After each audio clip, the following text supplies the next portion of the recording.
Tale of the Heike Monogatari, Volume 9. Volume 9. Chapter 1. In on the first day of the new year of the third year of Ju, the customary reception of the retired emperor and audience of the emperor were not held, for the mansion of Dan-no-ura Narutada, which the Ho-6 was using as his temporary palace, was not considered suitable. The Heike also welcomed the new year by the shore of Yashima in Sanuki, but though the emperor was present, the festival of the Sechi was not held, nor the imperial worship of heaven and earth. No envoys brought the tribute of fish from Tsukushi, nor did the time-honored messengers arrive from Yashino.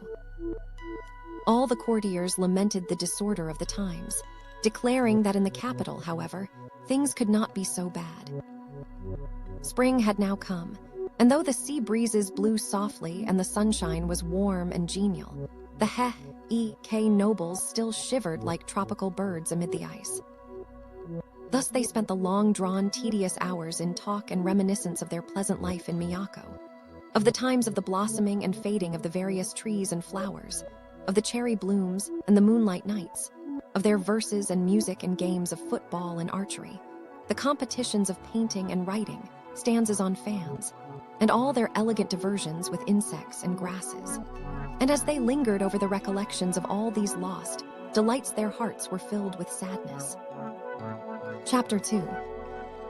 The Crossing of the Ujakwa. On the 11th day of the first month Kaizo, Sama no Kami Yashinaka proceeded to the palace of the Ho-6 and announced 112 that he was about to start for the western provinces to subdue the Heike. And on the 13th day, he was just setting forth from the capital when word was brought to him that Suke Yoritomo had dispatched a large force of many myriads of horsemen under the command of Noriyori and Yashitsune to chastise him for HS outrageous conduct, and that they had already reached the provinces of Mino and Ise. Much astonished at this news, Kaizo at once ordered the bridges at Sita and Uji to be destroyed, and his forces to be divided to meet the foe. Since he had not many men left by this time, he sent 800 horsemen under Shiro Kanehira to the bridge at Sita as his main army, while a smaller force of 500 under Nishina, Takanashi, and Yamada, Jiro was ordered to march to that at Uji. His uncle Shida, Saburo Yashinori also rode off to Amore with 300 men.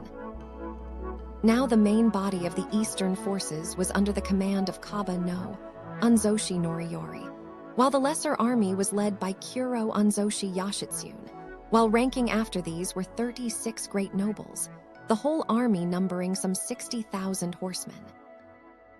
Yoritomo had at this time 2 famous horses named Ikuzuki and Surosumi, and Kajiwara Genda Kagesu greatly coveted Ikuzuki and asked that it might be given him for this campaign. But Yoritomo answered that he was keeping it in case he might wish to ride it himself, and presented him with Surosumi instead.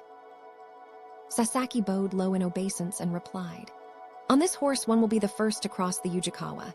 If you hear that I am dead, you will know that someone else has crossed before me, but if you learn that I still live, then rest certain that Taketsuna has crossed before all the rest." These are strong words, muttered all the nobles, 3 both great and small, who were in attendance, as Sasaki retired. So, leaving Kamakura behind, this great host started for the west, some crossing over Ashigara and some over Hakone, according to the will of their leaders, and Kajiwara Genda Kagesu, drawing aside a little, ascended to a high place at Yukishima Gahara in the province of Suruga, and viewed all their horses as they passed by, each with its varying saddle and trappings, both in profile and head-on. As he thus scrutinized the seemingly endless procession of steeds, Kajiwara was greatly pleased that he saw none that could compare with his own Mount Surosumi, when his eye fell on a splendid horse that he recognized at once as Ikuzuki. His saddle was inlaid with gold, and his crupper gaily decorated with many tassels, and he foamed at the mouth as he champed the bright polished bit. He had many grooms to lead him, but even so his mettle could not be entirely curbed, for he reared and caracoled as he advanced. Kajiwara came forward and asked the attendants whose horse he was. "It is the horse of Sasaki Dono," they replied. "Which Sasaki does it belong to?" he continued. "Saburo or Shiro?" "It is the steed of Shiro Dono," answered the attendants as they passed on. At this, Keijusu felt bitter resentment, for it was most mortifying to be thus passed over in favor of his fellow retainer Sasaki. First, he thought he would rush on to the capital and engage in mortal combat with Kaizo 4 Deva kings, Imai, Higuchi, Tate, and Nenmi, or else die fighting with one of the famous champions of the Heth, EK in the western provinces. But this seemed, on second thoughts, a vain revenge, and so he stood muttering and raging and waiting for Sasaki, pondering the while what a loss it would be to Yoritomo should two of his stoutest retainers thus fall on each other and do each other to death. Whereupon Sasaki, perceiving that Keijusu too had coveted the horse, replied thus: "When I set out on this campaign, I felt quite sure that the enemy would destroy the bridges at Sita and Uji, and that I should want a good horse to swim the river. But as I had not such an one, I greatly desired Aitsuki. Hearing, however, that you had asked for him and been refused, I knew that a fellow like myself would have no chance, and so, in spite of the risk of our lord anger afterwards, I won over the grooms and stole his precious steed." "What do you think of that, Kajiwara Dono?"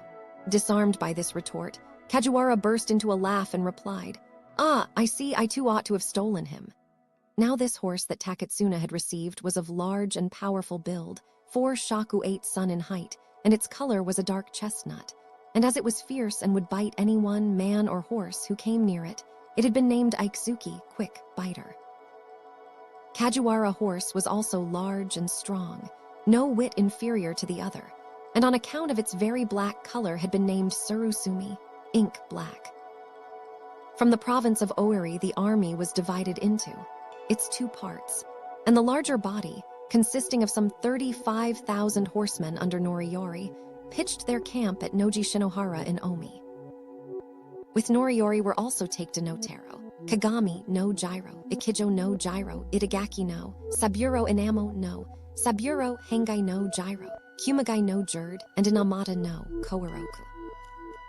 The smaller force of 25,000 men under Yashitsune, with whom were also Yasuda, no, Saburo Auchai no Taro, Hadekiyama no Shoji Jiro, Kajiwara Genda, Sasaki Shiro, Kasuya no Toda Shibuya, no Uma no Suke and Hirayama, no Mashidakoro, passed through the province of Iga and pressed upon the bridge at Uji. Now after destroying the bridges at Sita and Uji, the enemy had planted sharp stakes in the riverbed and made fast a great hawser in the stream together, with a floating boom of tree trunks to obstruct the crossing. It was P115, now the 20th day of the first month, and the snow had melted on the slopes of Mount Hira and Shiga, while the ice of the valleys below mingled with it and rushed down in torrents of water. The Yujikawa rose high in spate, and its white-capped waves surged tumultuously as the boiling flood rushed down between its banks with a roar like a waterfall. As the chilly dawn broke, the river mist hung heavy over the water, so that Tone could clearly discern the color either of the horses or the armor of their riders. Then the commander Yashitsune rode up to the bank of the river, and wishing to try the courage of his men, with a glance at the foaming torrent, called out, "Shall we turn off to Yodo or Amore, or shall we go round by Kawachichi? Or what do you think of waiting till the flood abates?" Then Hadekiyama Shoji Shigetada of the province of Musashi, who was then but 21 years old, stood forth and said, "This river is one that we have often spoken of at Kamakura, and is no unknown stream to baffle us. And moreover, as it flows out directly from the lake of Omi, its waters will not quickly subside, however long you may wait. And as for building a bridge, who is there who can do such a thing?" In the battle that was fought here in the era of Jisho, Ashikaga Madatero Tadetsuna crossed over, and he was but a youth of 17 years, so here is no matter for god or devil. I, Shigetada, will be the first in the flood. And as Lai and his band of 500 followers were pushing together into the waves, 2 warriors were seen to gallop forth from the point of Takebana, no, Kajima at the north, east of the Byodo, in They were Kajiwara Genda Kagesu and Sasaki Shiro Taketsuna. Each had made up his mind to be the first across, though no sign of their determination was visible to the onlookers. Kajiwara was about 3 yards in front of Sasaki. Kajiwara Dono 1, your saddle girth seems to be loose. This is the greatest river in the western provinces, so you had better tighten it up. Thus warned, Kajiwara dropped the reins onto his horse mane, kicked his feet from the stirrups, p. 116, and, leaning forward in the saddle, loosened the girth arid, tightened it afresh. While he was thus engaged, however, Sasaki rode on past him and leapt his horse into the river. Kajiwara, thinking he had been tricked, immediately sprang in after him. "Ho one Sasaki Dono," shouted Kajiwara. "Take care if you want to be famous. There is a great hawser at the bottom of the river." "Look out." At this, Sasaki drew his sword and cut through the rope as it caught his horse feet. And in spite of the strength of the current, as he was mounted on the finest horse in the land, he rode straight through the river and leapt up onto the farther bank. Kajiwara horse, Surusumi, however, was swept aside by the rush of the water, and his rider reached land some distance farther down, stream. Sasaki Shiro Taketsuna, fourth son of Sasaki Saburo Yashihide of Omi, descended in the 9th generation from Yuta Tenno, is the first over the Yujikawa one. Hidekiyama, who was leading his 500 men across, had not gone far when his horse was struck deep in the head by an arrow shot by Jiro from the other bank, and reared violently, upon which, using his bow as a staff, he slid off into the stream, only to find the rushing waters sweep right over his head. I always have to help you fellows," replied Hidekiyama, as he gripped Agashi and flung him by mane force it onto the bank.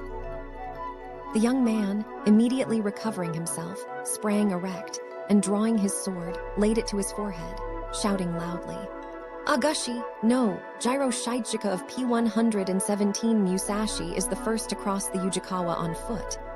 Whereat all who heard it, both friends and foes, burst out into a roar of laughter. Hidekiyama, mounting another horse, shouted his war cry and spurred fiercely against the ranks of the foe, when to meet him there came a single horseman clad in an embroidered hidetere and a suit of armor laced with scarlet, ling a dappled horse with a gold-mounted saddle. In answer to Hidekiyama's challenge, he gave his name title as Nagase no Hangwan Daishaitsuna, a retainer of Kaizo Yashinaka. Thinking to make him the first sacrifice to the god battles that day, Hidekiyama rode up alongside him and grappled, pulling him from his horse and squeezing him against pommel of his saddle, where he twisted his head and cut it off without more ado, passing it over to Honda no Jerd, who fastened it to the left side of his saddle. After this, Kaizo men who were guarding the bridge kept up a defensive fight for a while, but when all the Eastern Army had crossed over and advanced to the attack, they gave way and fled toward Kobateyama and Fushimi.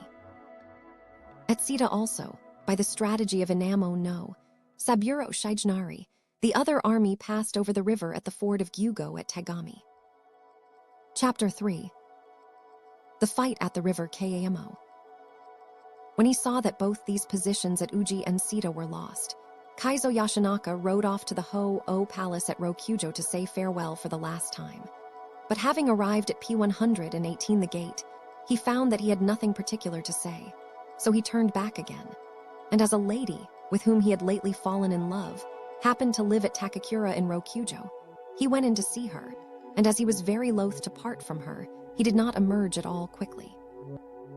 Seeing this, a new retainer of his, named Echigo no Chudo Imitsu, called out to his master, "Why does your excellency thus deign to waste time in this dalliance, when the august enemy is even now pressing on the river hard by?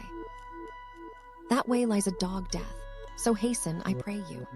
As his master still paid on heed to his warnings, however, Chuda at length made up his mind to put an end to his life, and cut open his belly there and died, with these words on his lips: "Since it must be, Aimitsu will go on before, and on the mountain of Shide will I await my master." Then Kaizo, at last noticing that his faithful retainer had laid down his life to enforce his warning, tore himself away from his lady and left the house. At this time, the whole force that he could muster consisted of not more than 100 men under Naba no Taro Hirazumi, and as they rode out to the river by Rokujo to reconnoiter, They saw about 30 horsemen of the enemy coming to meet them, with 2 warriors spurring forth in front. These 2 were Shioya, no Goro Korhiro and Teshikawara, no Gasaburo Arino. Seeing them, Shioya at once shouted, "Let us wait until the main body come up." "By no means," said Teshikawara. "When the front is broken, the rest will soon give way. Forward." And so both parties rode at each other and the fight began, for the soldiers of Yoritomo aimed at enveloping Kaizo in the midst of their ample forces, if he would stay and fight to the last. Yashitsune himself, leaving the conduct of the battle to his subordinates, rode off with 5 or 6 retainers to the palace of the Ho-Oh in Rokujo to guard it against any further perils, and immediately ordered the gates to be opened. Yashitsune was clad that day in a hidetere of red brocade and armor of shot purple, while his helmet was surmounted by upstanding horns. By his side hung a gold-mounted sword, and 24 black and white arrows were stuck in his quiver. The upper half of his bow was wound leftwise with a strip of paper about an inch wide, which was at this time the sign of a general commanding. Then the Ho-Oh went out to the middle gate and viewed them through a lattice window, exclaiming, "Ah, what a brave show they make'll let us hear their names and titles."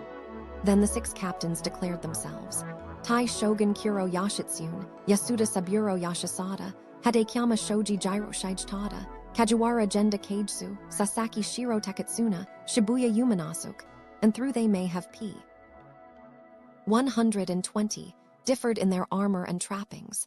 In bearing and courage, none was inferior to the others. Then, after a low obeisance, Yashitsune spoke as follows. In order to punish the lawless conduct of Kaizo, the former Ahioi no Suke Yoritomo of Kamakura has sent out an army of 60,000 men under the command of Noriyori and myself. But as Noriyori is advancing by way of Sita, as yet none of his men have entered the capital. Yashitsune bent low in assent, and ere long his men had come up to the number of 10,000 horsemen, who were drawn up to keep watch on all 4 sides of the palace.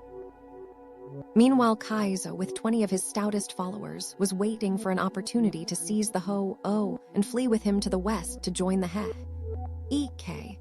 But when he saw that his designs had been anticipated by the strict guard that Yashitsune had placed round the palace, he started off up the river Kamo to escape, and between Rokujo and Sanjo, he was many times almost surrounded and slain. So riding up the river to see if he could hear any tidings of Imai, the enemy rolled down on them like the evening mists, and 5 or 6 times did Kaiz and his little band fling them back between Rokujo and Sanjo, until at last he cut through them and reached Matsusaka at Owataguchi. Last year he rode forth from Shinano with 150,000 horsemen. Now he flees along the river bed with but 6 retainers, already half lost in the melancholy twilight where lies the nether world. Chapter 4. The Death of Keiyaso. Now Kaizo had brought with him from Shinano 2 beautiful girls named Tamo and Yamabuki, but Yamabuki had fallen sick and stayed behind in the capital. Tamo had long black hair and a fair complexion, and her face was very lovely. Moreover, she was a fearless rider whom neither the fiercest horse nor the roughest ground could dismay, and so dexterously did she handle sword and bow that she was a match for 1,000 warriors, and fit to meet either god or devil. Many times had she taken the field, armed at all points, and won matchless renown in encounters with the bravest captains. And so in this last fight, when all the others had been slain or had fled, among the last 7 there rode Tamo. At first it was reported that Kaizo had escaped to the north, either through Nagasaka by the road to Tamba, or by the Ryuge Pass, but actually he had turned back again and ridden off toward Sita, to see if he could hear aught of the fate of Imai Kainhira. Imai had long valiantly held his position at Sita ill. The continued assaults of the enemy reduced his 800 men to but 50, when he rolled up his banner and rode back to Miyako to ascertain the fate of his lord. And thus it happened that the 2 fell in with each other by the shore at Atsu. Recognizing each other when they were yet more than 100 yards away, they spurred their horses and came together joyfully. Seizing Amai by the hand, Kaizo burst forth. I was so anxious about you that I did not stop to fight to the death in the Rokujo Kawara, but turned my back on a host of foes and hastened off here to find you. How can I express my pity? Replied Yashinaka, if we must die, what death could be better than to fall outnumbered by valiant enemies? Forward then. That day Kaizo was arrayed in a hitotare of red brocade and a suit of armor laced with Chinese silk. By his side hung a magnificent sword mounted in silver and gold, and his helmet was surmounted by long golden horns. Of his 24 eagle-feathered arrows, most had been shot away in the previous fighting, and only a few were left, drawn out high from the quiver, and he grasped his rattan-bound bow by the middle as he sat his famous gray charger, fierce as a devil, on a saddle mounted in gold. Rising high in his stirrups, he cried with a loud voice, Kaizo no, Kwanyu you have often heard of, now you see him before your eyes. Sama no, Kami and Iyo no Kami, Asahi Shogun, Minamoto Yashinaka am I. Come. Kaino, Ikijo Jiro. Take my head and show it to Haidai no, Suke Yoritomo. Here, men, shouted Ikijo no Jiro in response. On to the attack. This is their great captain. See that he does not escape you now. And the whole force charged against Kaizo to take him. Then Kaizo and his 300 fell upon their 6,000 opponents in the death fury, cutting and slashing and swinging their blades in every direction, until at last they broke through on the farther side, p. 123, but with their little band depleted to only 50 horsemen, when Doi no, Jiro Seinhira came up to support their foes with another force of 2,000. Flinging themselves on these, they burst through them also, after which they successively penetrated several other smaller bands of 100 or 2 who were following in reserve. But now they were reduced to but 5 survivors, and among these Tamo still held her place. Calling her to him, Kaizo said, As you are a woman, it were better that you now make your escape. I have made up my mind to die, either by the hand of the enemy or by mine own, and how would Yashinaka be shamed if in his last fight he died with a woman? Even at these strong words, however, Tamo would not forsake him, but still feeling full of fight, she replied, Ah, for some bold warrior to match with, that Kaizo might see how fine a death I can die. And she drew aside her horse and waited. Presently Onda no, Hakero Morishige of Musashi, a strong and valiant samurai, came riding up with 30 followers, and Tamo, immediately dashing into them, flung herself upon Onda and grappling with him, dragged him from his horse, pressed him calmly against the pommel of her saddle and cut off his head. Then stripping off her armor, she fled away to the eastern provinces. Tezuka no Taro was killed and Tezuka no Beto took to flight, leaving Kaizo alone with Amai no Shiro. Ah, exclaimed Yashinaka, my armor that I am never wont to feel at all seems heavy on me today. But you are not yet tired, my lord, and your horse is still fresh, so why should your armor feel heavy? Returned Yashinaka, by no means will P124 we part now, but meet our fate together. And he reined his horse up beside that of Amai towards the foe, when Kainhira, alighting from his horse, seized his master bridle and burst into tears. However great renown a warrior may have gained, he pleaded, an unworthy death is a lasting shame. My lord is weary and his charger also, and if, as may be, he meet his death at the hands of some low retainer, how disgraceful that it should be said that Kaizo Dono, known through all Nippon as the demon warrior, had been slain by some nameless fellow. So listen to reason, I pray you, and get away to the pines over there. So Kaizo, thus persuaded, rode off toward the pine wood of Awazu. Then a man no Shiro, turning back, charged into a party of 50 horsemen, shouting, I am Amai Shiro Kainhira, foster brother of Kaizo Dono, aged 33. Even Yoritomo at Kamakura knows my name, so take my head and show it to him, anyone who can. And he quickly fitted the 8 shafts he had left to his bow and sent them whirring into the enemy, bringing down 8 of them from their horses, either dead or wounded. Then, drawing his sword, he set on at the rest, but none would face him in combat hand to hand. Shoot him down. shoot him down. They cried as they let fly a hail of arrows at him, but so good was his armor that none could pierce it, and once more he escaped unwounded. Meanwhile, Yashinaka rode off alone toward Awazu, and it was the 23rd day of the first month. It was now nearly dark, and all the land was coated with thin ice, so that none could distinguish the deep rice fields, and he had not gone far before his horse plunged heavily into the muddy ooze beneath. Right up to the neck it floundered, and though Kaizo plied whip and spur with might and main, it was all to no purpose, for he could not stir it. Even in this plight he still thought of his retainer, and was turning to see how it fared with Amai, when Miura no Ishida Jiro Tamehisa of Sagami rode up and shot an arrow that struck him in the face under his P-125 helmet. Then, as the stricken warrior fell forward in his saddle, that his crest bowed over his horse head, 2 of Ishida retainers fell upon him and struck off his head. Holding it high on the point of a sword, Ishida shouted loudly, "Kaizo Yashinaka, known through the length and breadth of Nippon as the Demon Warrior, has been killed by Miura no Ishida Jiro Tamehisa." Imai was still fighting when these words fell on his ears, but when he saw that his master was indeed slain, cried out, "Alas, for whom now have I to fight?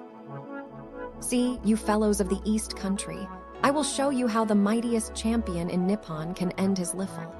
And he thrust the point of his sword in his mouth and flung himself headlong from his horse, so that he was pierced through and died. Chapter 5. Higachi is put to death. Imai's elder brother, Higachi Jiro Kanemitsu, had gone to the stronghold of Nagano in Kawachi with 500 horsemen to take Jiro Kurando Yuki and put him to death, but not finding him there, and hearing that he was at Nagusa in the province of Kei, he was following him to that province, when he learned of the fighting in the capital and immediately retraced his steps thither. When he came to the bridge of Owatari at Yodo, there met him one of the retainers of his brother Imai, who greeted him thus, "Whither then is it that your excellency is going?" "There is war in the capital, and our lord has been slain. Imai also has fallen by his own hand." When Higachi thus heard that all was lost, he burst into tears, and then turned and addressed his men, "Hearken to me, sirs." And with that he rode on again, and as his followers withdrew hither and thither by the way, his force of 500 men melted away so that, when he passed the South Toba Gate, scarcely 20 were left. Now when the enemy heard that Higachi Jiro Kanemitsu was just about to enter the city, all their great captains of noble lineage rode out with their men to Shichijo, Shujaku, Tsukuramichi, and Yatsuzuka to meet him, and that they might be taught what a death their father died, whether good or ill. I wish to meet my fate before the eyes of my younger brother Shikero, who serves in the train of my lord Ikijo, Jiro of Kai. There is none that I fear." And riding at one after another, he cut down 3 men, and grappling with a 4th, both fell together and stabbed each other to death. Now Higachi had many friends among the party of Kodama, and some of them came to him and persuaded him thus, "It is but natural that the friendships that we warriors bear to each other should at times result in our sparing one another lives, and so now, for the sake of our former intimacy, we would save you from death." Though among Kaizo captains there are none to equal his 4 Deval kings Imai, Higachi, Tate, and Neni, yet take it not to heart that Kaizo has been slain and Imai has taken his life. For if you will now give yourself up, as a reward for our recent prowess we can plead for your life. So, tempted by this promise, bold veteran as Higachi was, in accordance with the decree of destiny and unmindful of the dictates of chivalry, he shamelessly surrendered to the Kodama clan. When this came to the ears of the commanders Noriori and Yashitsune, they forthwith sent a petition to the Ho-Oh on his behalf. But all the courtiers and nobles and ladies in waiting, even to the maidens of tender years, opposed it with one accord, crying out that when Kaizo had stormed the Haujiden and burnt it, thereby causing the death of many venerable priests of high rank, Imai and Higachi were the names that they had heard shouted everywhere, and that it was a great mistake to spare the life of such a fellow. And as in face of this nothing more could be done, Higachi was at last condemned to die. On the 22nd day, the new sessho was removed from office, and the former one restored to his place. That he should have held the office for the transient period of but 60 days must have seemed like a dream from which he had not yet awakened. Though in former days there was the case of the Kwampaku Michikane, who was in office for but 7 days before he died. Still, as during even this short period of 60 days both the Sechi festival and also an appointment of officials had been held, he had something to think about in after years. On the 24th day, the heads of Kaizo, Samano, Kami, and 4 others were brought into the capital and carried through the streets. Though Higuchi had yielded himself as a prisoner, yet as he begged to be allowed to accompany them, permission was given, and he escorted the heads of his companions clad in a dark blue hitotare and high eboshi. He was put to death on the next day, the 25th, for though Noriyori and Yashitsune many times interceded for his life, all felt that to spare one of Kaizo 4 Deva kings was as dangerous as keeping a tiger at large. We have heard how in China, when the power of Shin declined and all the princes rose in rebellion like a swarm of bees, Heiko, though he entered the palace of Kanio, did not waste his time in dalliance with the fair court ladies or stop to seize gold or treasure, but calmly secured the pass of Kwenkoku, after which he was able to destroy his enemies at leisure and thus become supreme in the empire. So this Kaizo-sama, no, Kami, if he had obeyed the orders of Yoritomo after he entered the capital, might have become no less powerful than Heike.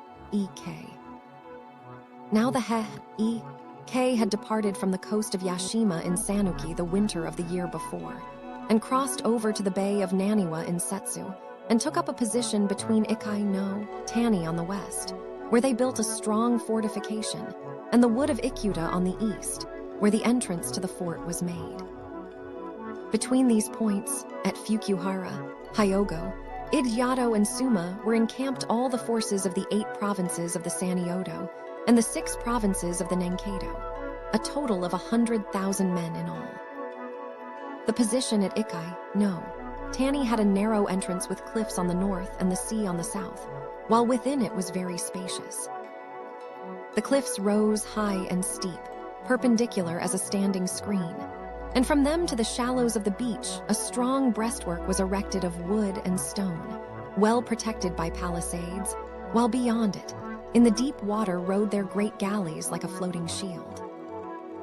In the towers of the breastwork were stationed the stout soldiery of Shikoku and Kyushu in full armor with bows and arrows in their hands, dense as the evening mists, while in front of the towers, 10 or 12 deep, stood their horses, fully accoutred with saddle and trappings. Ceaseless was the roll of their war drums. The might of their bows was like the crescent moon, and the gleam of their blades was as the shimmer of the hoar frost in autumn, while their myriad 129 red banners that flew aloft in the spring breezes rose to heaven like the flames of a conflagration. Chapter 6. 6 Battles. But after the Heike crossed over to Ikai no Tani, the men of Shikoku became disaffected, and especially the subordinate officials in charge of Awa and Sanuki broke into open rebellion and wished to go over to the Genji. But as they had been on the side of the Heike right up to this time, they doubted whether the Genji would believe in their sudden change of face, and decided to prove their hostility to their former allies by a deliberate act of war. Learning therefore that Kadoaki no Tsunagan Norimori and his 2 sons Echizen no Sami Michimori and Nodo no Kami Noritsune were at Shimizu in the province of Bizen, they set sail thither with 10 ships of war to attack them. Noritsune's wrath was great. "These are the fellows," he exclaimed, "who have been living on our pasture right up till yesterday, and now they have turned traitor one, kill them all, let none escape one." And he put to sea with his men in a number of small boats and attacked them fiercely. Now the Shikoku men had only intended to shoot a few arrows at them, as a proof of their rebellion, and then retire. So when they found themselves attacked thus vigorously, they at once gave way and beat a hasty retreat to the port of Fukura in Awaji. In this island of Awaji were 2 Genji chiefs. They were the youngest sons of the late Rokujo no Hangwan Tameyoshi, Kamo, no Kwanya Yashitsugu and Awaji, no Kwanya Yashihisa, and under their leadership the rebels threw up a stronghold and awaited the foe. This availed nothing under the impetuous onslaught of Noritsyun, and Kamo no Kwanya was killed and Awaji, no Kwanya wounded and captured, while the remaining 230 men who still resisted were taken and beheaded, their heads being labeled with the names of their captors and sent to Fukuhara, whither Kadoaki Norimori also proceeded. His two sons then crossed over to Shikoku to deal with one Kawano, no Shiro of Iyo, who had not obeyed the Hei summons, the elder brother Michimori soon after arriving before the stronghold of Hanazono in Iwa.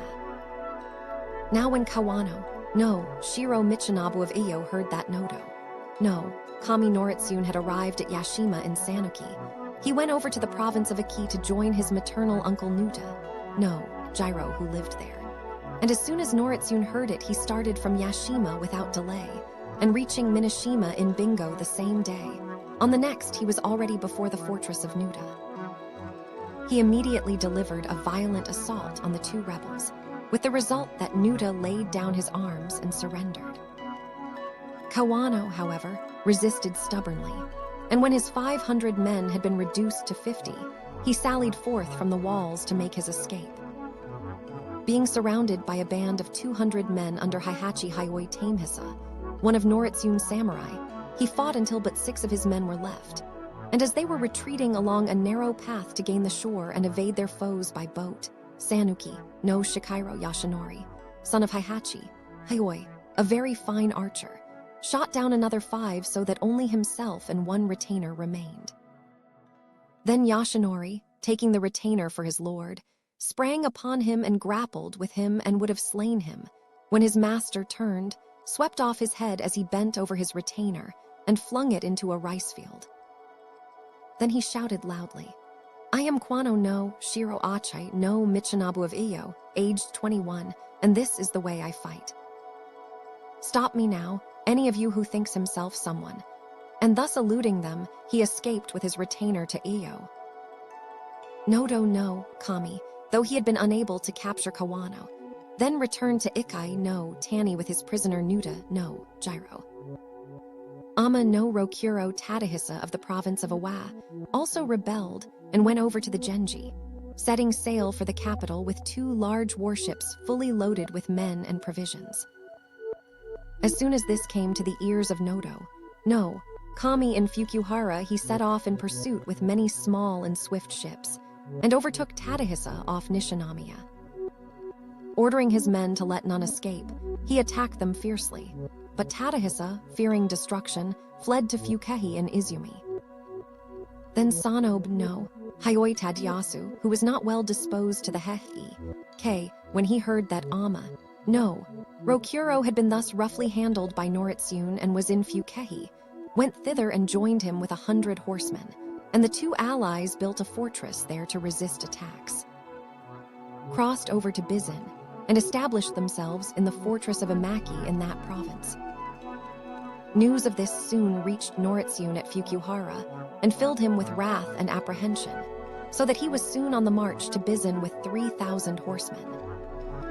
"The rascals are in some force there, so we must send a larger army," quoth he at Fukuhara, and when this speech was reported to the rebels, they thought that many tens of thousands of horsemen were being sent against them, and the soldiers in the fortress declared that, as they had already had their fill of fighting and won much fame and booty, it would be a shame if they were surrounded and annihilated by overwhelming numbers, so that it would be better to retire to some safer place and rest themselves a while.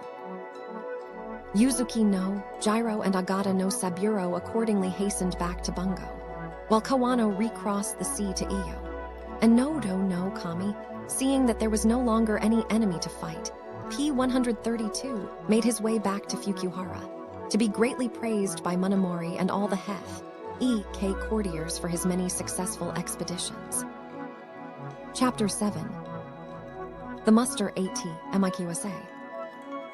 On the 29th day of the first month, Noriyori and Yashitsun proceeded to the palace of the Ho, 6, to announce their intention of marching into the western provinces against the Hei.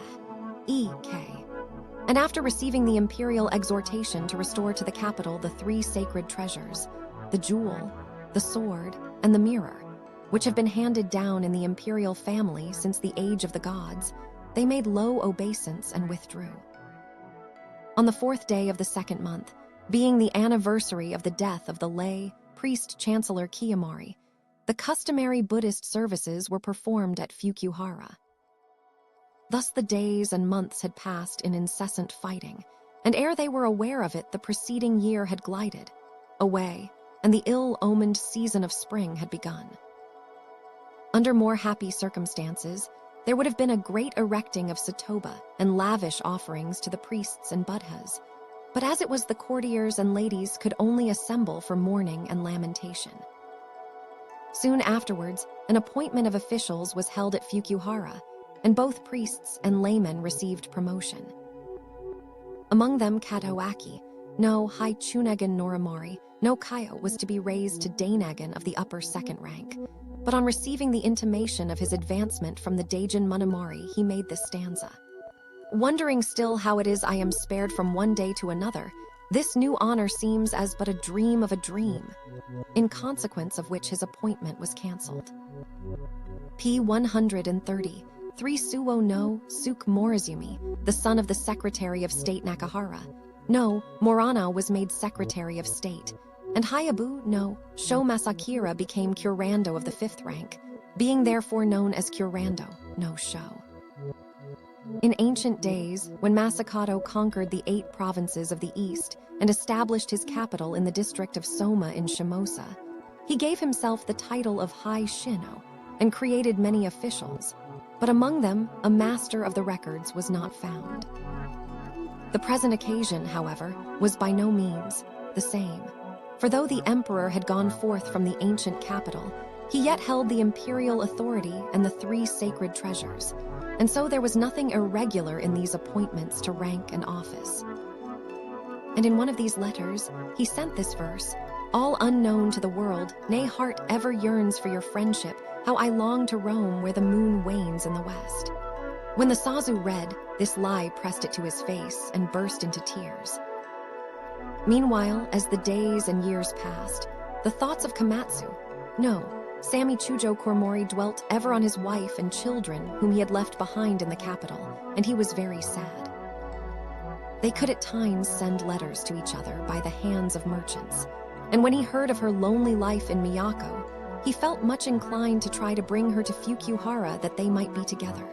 But when he reflected on the hard life they led there, he could only refrain and abandon himself to his gloomy thoughts. P. 130. For the Genji had intended to begin their attack on Fukuhara on the 4th day of the 2nd month. But when they heard that Buddhist rites were being performed on behalf of the departed Nyudu, they desisted. And as the 5th and 6th days were unlucky, it was not till the 7th day at 6 o'clock in the morning that the battle began on both the eastern and western entrances of Ikai no Tani.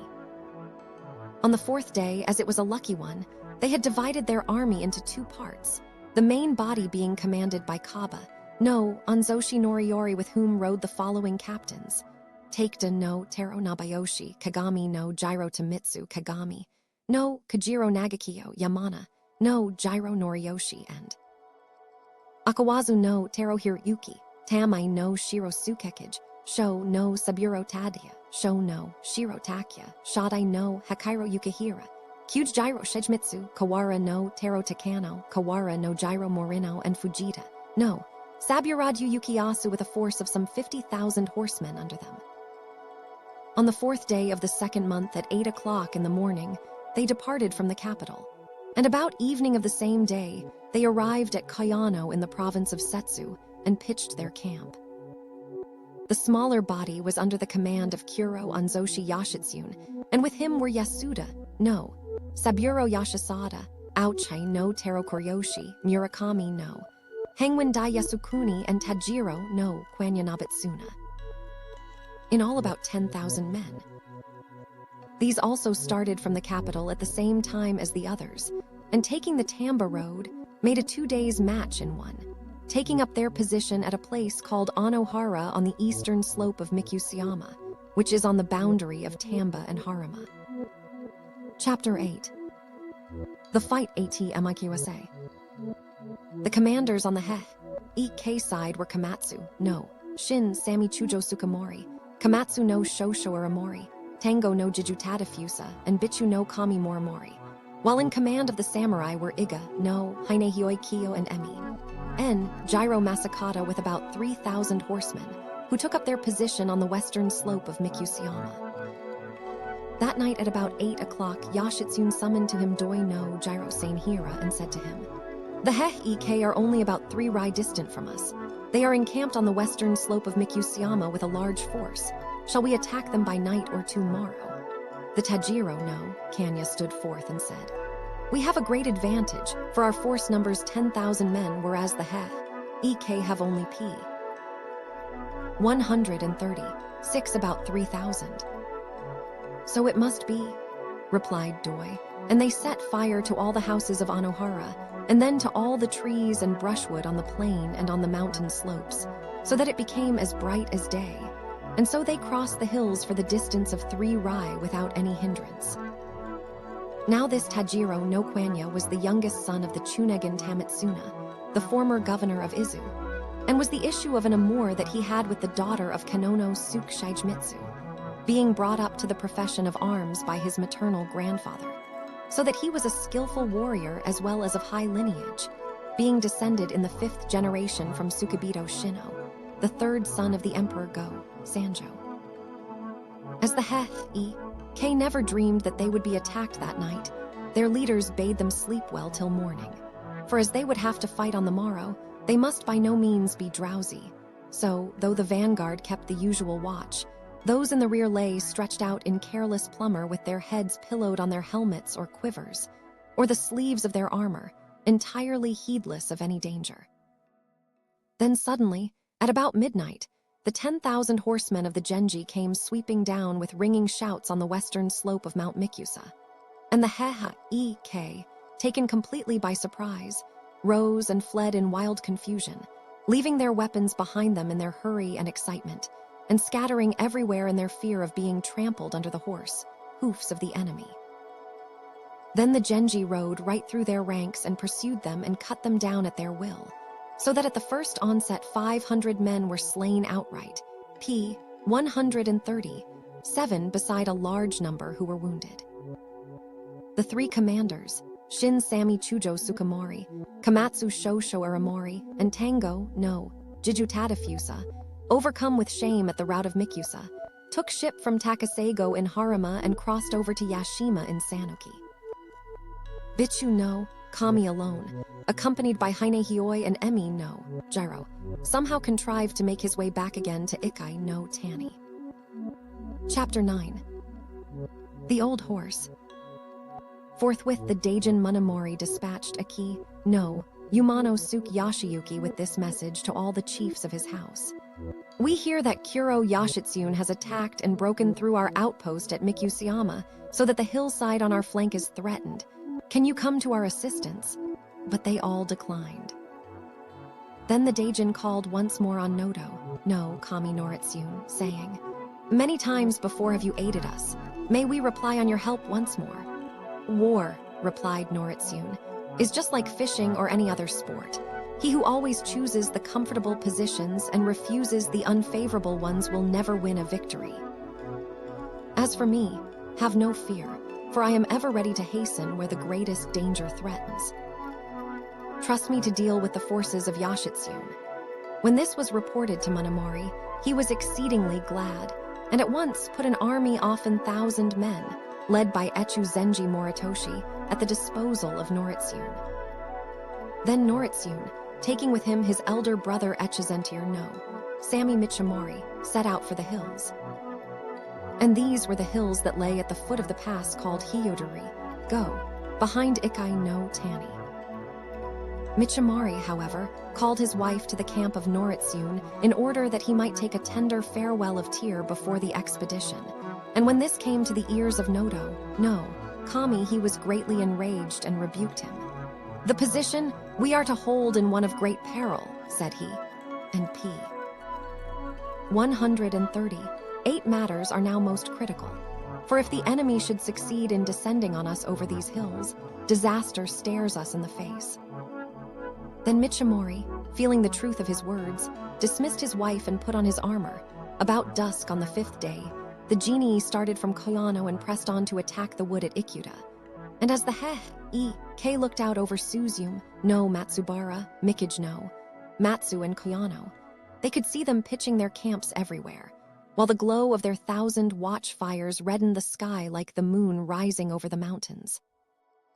The fires that the Heike kindled also showed up the dark outline of the wood of Ikuta, and twinkled as they flared up like stars in the brightening sky, reminding them too of the glimmering fire, flies on the river bank, so often the subject of their verse in the happy days gone by. So, as they beheld the genii thus deliberately pitching their camps here and there, and feeding and resting their horses, they watched and wondered when they would be attacked, their hearts filled with disquiet. At dawn on the 6th day, Kuro Anzoshi Yashitsune, dividing his 10,000 men into 2 companies, ordered Jiro Sanehira to make an attack on the western outlet of Tani with 7,000, while he himself with the remaining 3,000 horsemen went round by the Tango Road to descend the pass of Hiyodori, to take them in the rear. At this his men began to murmur to each other, "Everyone knows the dangers of that place. If we must die, it were better to die facing the foe than to fall over a cliff and be killed." "Well spoken," said Yashitsune. "They say an old horse will find the road even when it is buried in snow." So they took an old gray horse, trapped him with a silver-plated saddle and a well-polished bit, and tying the reins and throwing them on his neck, drove him on in front of them, and so plunged into the unknown mountains.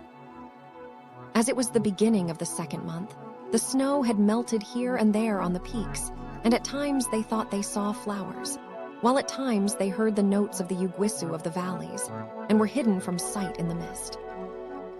As they ascended, the snow-clad peaks towered white and glistening on either side of them, and as they descended again into the valleys, the cliffs rose green on either hand.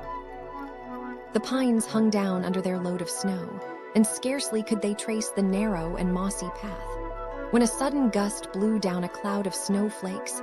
They almost took them for the falling plum blossom.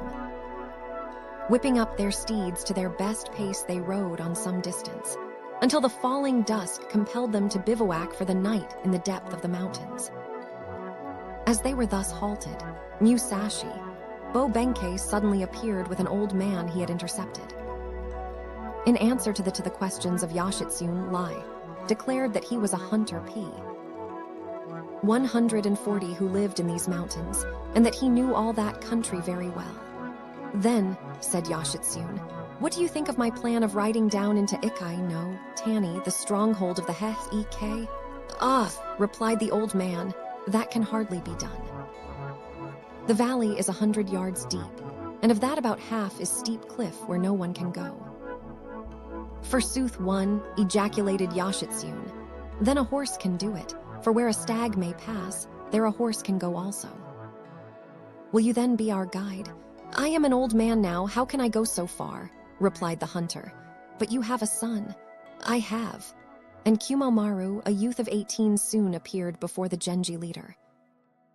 Then Yashitsune performed the ceremony of Genpuku for the young man, giving him the name of Washio Saburo Yashihisa, the name of his father being Washio Shoji Takehisa, and he accompanied them, going on in front to guide them down into Tani. And after the Heike had been overthrown and the Genji obtained the supremacy, and his lord Yashitsune fell into disfavor with his brother and fled to Mutsu and fell there, Washio Saburo Yashihisa was one of those who followed him to the death. Chapter 10. The First and Second Assaults. Until midnight of the 6th day, Kumagai and Hirayama had ridden with the party of Yashitsune, when Kumagai called his son Kajiro and said, "This party of ours is to attack on difficult ground, so there will be little chance of being the 140, one first in the onset. Let us join the army of Doi and see if we can be first in the assault on Tani. "That is a good plan," replied Kajiro, "and I think there are others of the same opinion, so let us make haste." "That is true," answered Naozane. "There is Hirayama. He does not care to be one of the crowd. Keep your eye on him," he added to one of his men. As he had expected, Hirayama soon showed signs of leaving the camp and was heard to mutter to himself, "I must get away unseen. It will not do for me to appear to run away."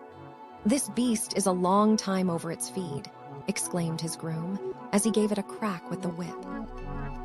"Let it alone," said Hirayama, "for this night may be its last." Kumagai retainer, hearing all this, hastened to tell it to his master, and he too left the camp with all speed. Kumagai was clad in a hitotare of dyed cloth and armor laced with red leather, with a red horo, or arrow guard, on his back, and bestrode a splendid horse called Gondakurej. His son Kajiro Nei wore a hitotare ornamented with a design of water plantains, and armor laced with blue and white leather, and rode a cream-colored horse called Saro. His standard bearer wore a hitotare of light green with yellow designs, and armor laced with yellow and green leather. He bestrode a gray horse with dark yellow spots. Thus the three retraced their steps, and leaving the valley they were to descend to the left, they turned off to the right and rode along an old path that had long been untrodden, called Tai-no-ura, which brought them out hard by the beach at Ikai-no-tani. Now Doi-no, Jiro Sanhira had withdrawn to a place called Shioya near Ikai-no-tani to spend the night with his forces, and Kumagai, making a circuit round them, passed them by in the darkness and approached the western entrance of the Heth, E.K. stronghold. It was yet dark, and there was no sound from within the place.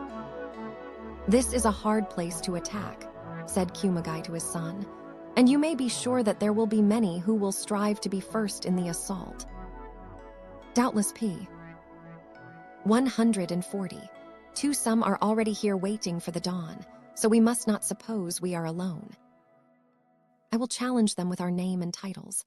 And riding close up to the enemy breastwork, he shouted out with a loud voice, "Kumagai no Jiro Naozane of the province of Musashi, and his son Kajiro Nei won first in the assault on Ikai, no Tani won." In answer to this, the enemy were heard to shout within the barricade, "Pay no heed, let them tire out their horses and shoot away their arrows one," and so none came forth from the stronghold to meet them. After a while, hearing two horsemen come up behind them, Kumagai hailed them, inquiring who they were. "Hirayama Sushage," was the reply. "And who is it that calls Naozane?" All. Thinking that Narita was following me, but instead of that he rode on past me. The dawn was now growing gray, and Kumagai and Hirayama with their retainers were still alone before the Heth, E.K. stronghold, and though Kumagai had already challenged the enemy once, as this was before Hirayama had come up, he bethought him to do so once more. So rising again in his stirrups, he repeated his name and titles. At this there was a stir within the barricade, and thinking to take Kumagai and M3 his son alive, Echu no Jiroyoi Moritsugu, Kazusa no Goroyoi Tadamitsu, Akashichihioi Kagekyo and Gotenai Satitsune with 20 retainers issued forth from the entrance to give them battle. Then Hirayama also lifted up his voice fine, declared himself. "Hirayama, no, Mushidakoro Sushage of Musashi, who has won great renown by his prowess in the fighting of Hojin and Haiji. He was attired in a hitotare of patterned brocade and armor laced with scarlet, having at his back a horo with 2 wide stripes, and rode a splendid horse that was dappled about the eyes. His standard bearer was in armor laced with black leather, and rode a cream-colored horse. His helmet was thrown back so as to expose his face. Thus the fight began, and Kumagai and Hirayama both bore themselves most valiantly, one charging forward when the other gave back, and neither yielding to the other in strength and boldness, hewing at the foe with loud shouts while thigh sparks flew from their weapons, till at last the Heth, E.K. retainers, wounded and battered by the fierce onslaughts of the two champions, retreated within their barricade and shut the enemy outside. Kumagai horse had been shot in the belly, so he dismounted and stood leaning on his bow, while his son Nei, who was only 18 years old and had been ever foremost in the fighting, had received an arrow in the left forearm, and alighting also, stood beside him. "How is that, Kajiro? Are you wounded?" he asked. You should shift your armor about well so that the arrows do not go through it. Keep your neck guard well sloped, and do not get shot in the face." Naozane then pulled out the arrows that were sticking in his own mail, and turned and glared fiercely at the Heike behind the wall. When Naozane left Kamakura last winter, he shouted, he pledged his life to his lord Yoritomo, and swore that his bones should whiten on the sands of Ikai no Tani. So much for Echu no Juroyoi, Kazusa no Goroyoi, and Akashichihioi, the famous victors of Murayama and P. 140. For Mizushima one is not Noto Dona within there. Here we stand, father and Sonal come forth and meet us. Any who darel at this defiance Echu no Juroyoi. Moritsugu glared at the pair and advanced towards them. He was clad in a hidetere of purple and a suit of armor with red lacing, and wore a helmet adorned with lofty horns. His sword was mounted in gold, and his saddle inlaid with the same metal, while on his back he carried a quiver of arrows with black and white feathers. His black lacquered bow was bound with rattan, and he rode a horse of dappled gray. Side by side, without yielding a pace, the two Kumagai met him, and drawing their blades pressed on him without shifting either to the right or left. At this bold front Echiu, Jiro felt his courage fail him, and straightway retreated whence he had come. "What?" shouted Naozane. "Does Echu no Jiroyoi refuse our challenge? In what do we fail him?" On to the attack one, but Jiroyoi refused to be enticed and continued his progress toward the stronghold. "How cowardly is the conduct of you fellows," cried Akashichihioi when he perceived this retreat. "There is none who dares to close with them or come to grips." And he was riding out to attack them himself, when Jiroyoi seized the sleeve of his armor and held him back, saying, "Your life is too precious to risk it here. Forbear one, and being thus restrained, he did not venture." Then Kumagai, mounting a fresh horse, again rode to the assault, and Hirayama, who had rested his charger while Kumagai was fighting, now came on to his support. Seeing this, the Heike drew their bows with might and main and rained their arrows on the little band. But so crowded were they and so small was their mark that none of their shafts took effect, and when they tried to charge them, as the Heike steeds were badly fed, and over-ridden and had been long cooped up on shipboard, they would by no means obey the hand of their masters, whereas the horses of Kumagai and Hirayama were stout and well-fed animals that in the shock of battle would 140 overthrow and trample down both horse and rider, so that one of the Heike were found willing to face them. Just then it happened that Hirayama's standard bearer, for whom he would have given his life, was slain, and his master, driven to desperation at his loss, made a rush into the stronghold and cut off the head of the enemy who had killed him, emerging again safely once more. Kumagai had taken much spoil and had been the first to arrive before the entrance, but as the gate was shut, he was unable to enter, whereas Hirayama, who had come up later, charged within the gate when it was opened, so that it was difficult to decide which had the honor of being the foremost. Chapter 11. The Second Assault. Meanwhile, Narita Goro had come up also, and the 7,000 men of Doi no Jirosane Hira, shouting their warcries, came on to the attack under the banners of their different leaders. Now among the 50,000 horsemen of the main force of the Genji, who were besetting the other entrance at Ikuta, were two brothers, Kawara Taro and Kawara Jiro, of Musashi, and the elder of these, Kawara Taro, called to the younger and said to him, "Though a daimyo may win renown without fighting himself, through the deeds of his retainers, that reputation is not one that I covet, for I cannot bear to take no part in the battle. To wait here with the enemy before our eyes without drawing bow on him makes the courage fail, so I have determined to get within the defenses and let fly at them there. As I am not likely to come forth alive, do you stay here to bear witness to my posterity?"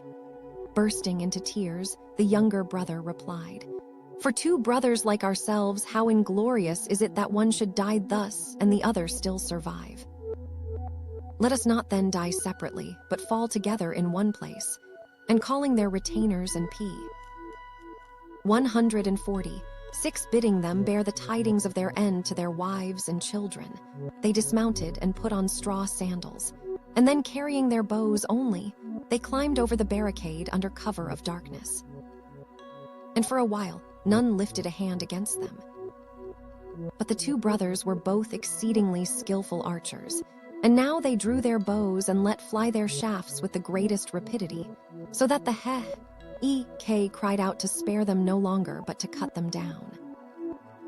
Now among the Western samurai there were 2 brothers also who were archers of renown, men of Bichu, Manabe no Shiro and Manabe no Goro by name, and the elder brother Shiro was with the force at Ikai no Tani, while Goro the younger was posted at Ikuda.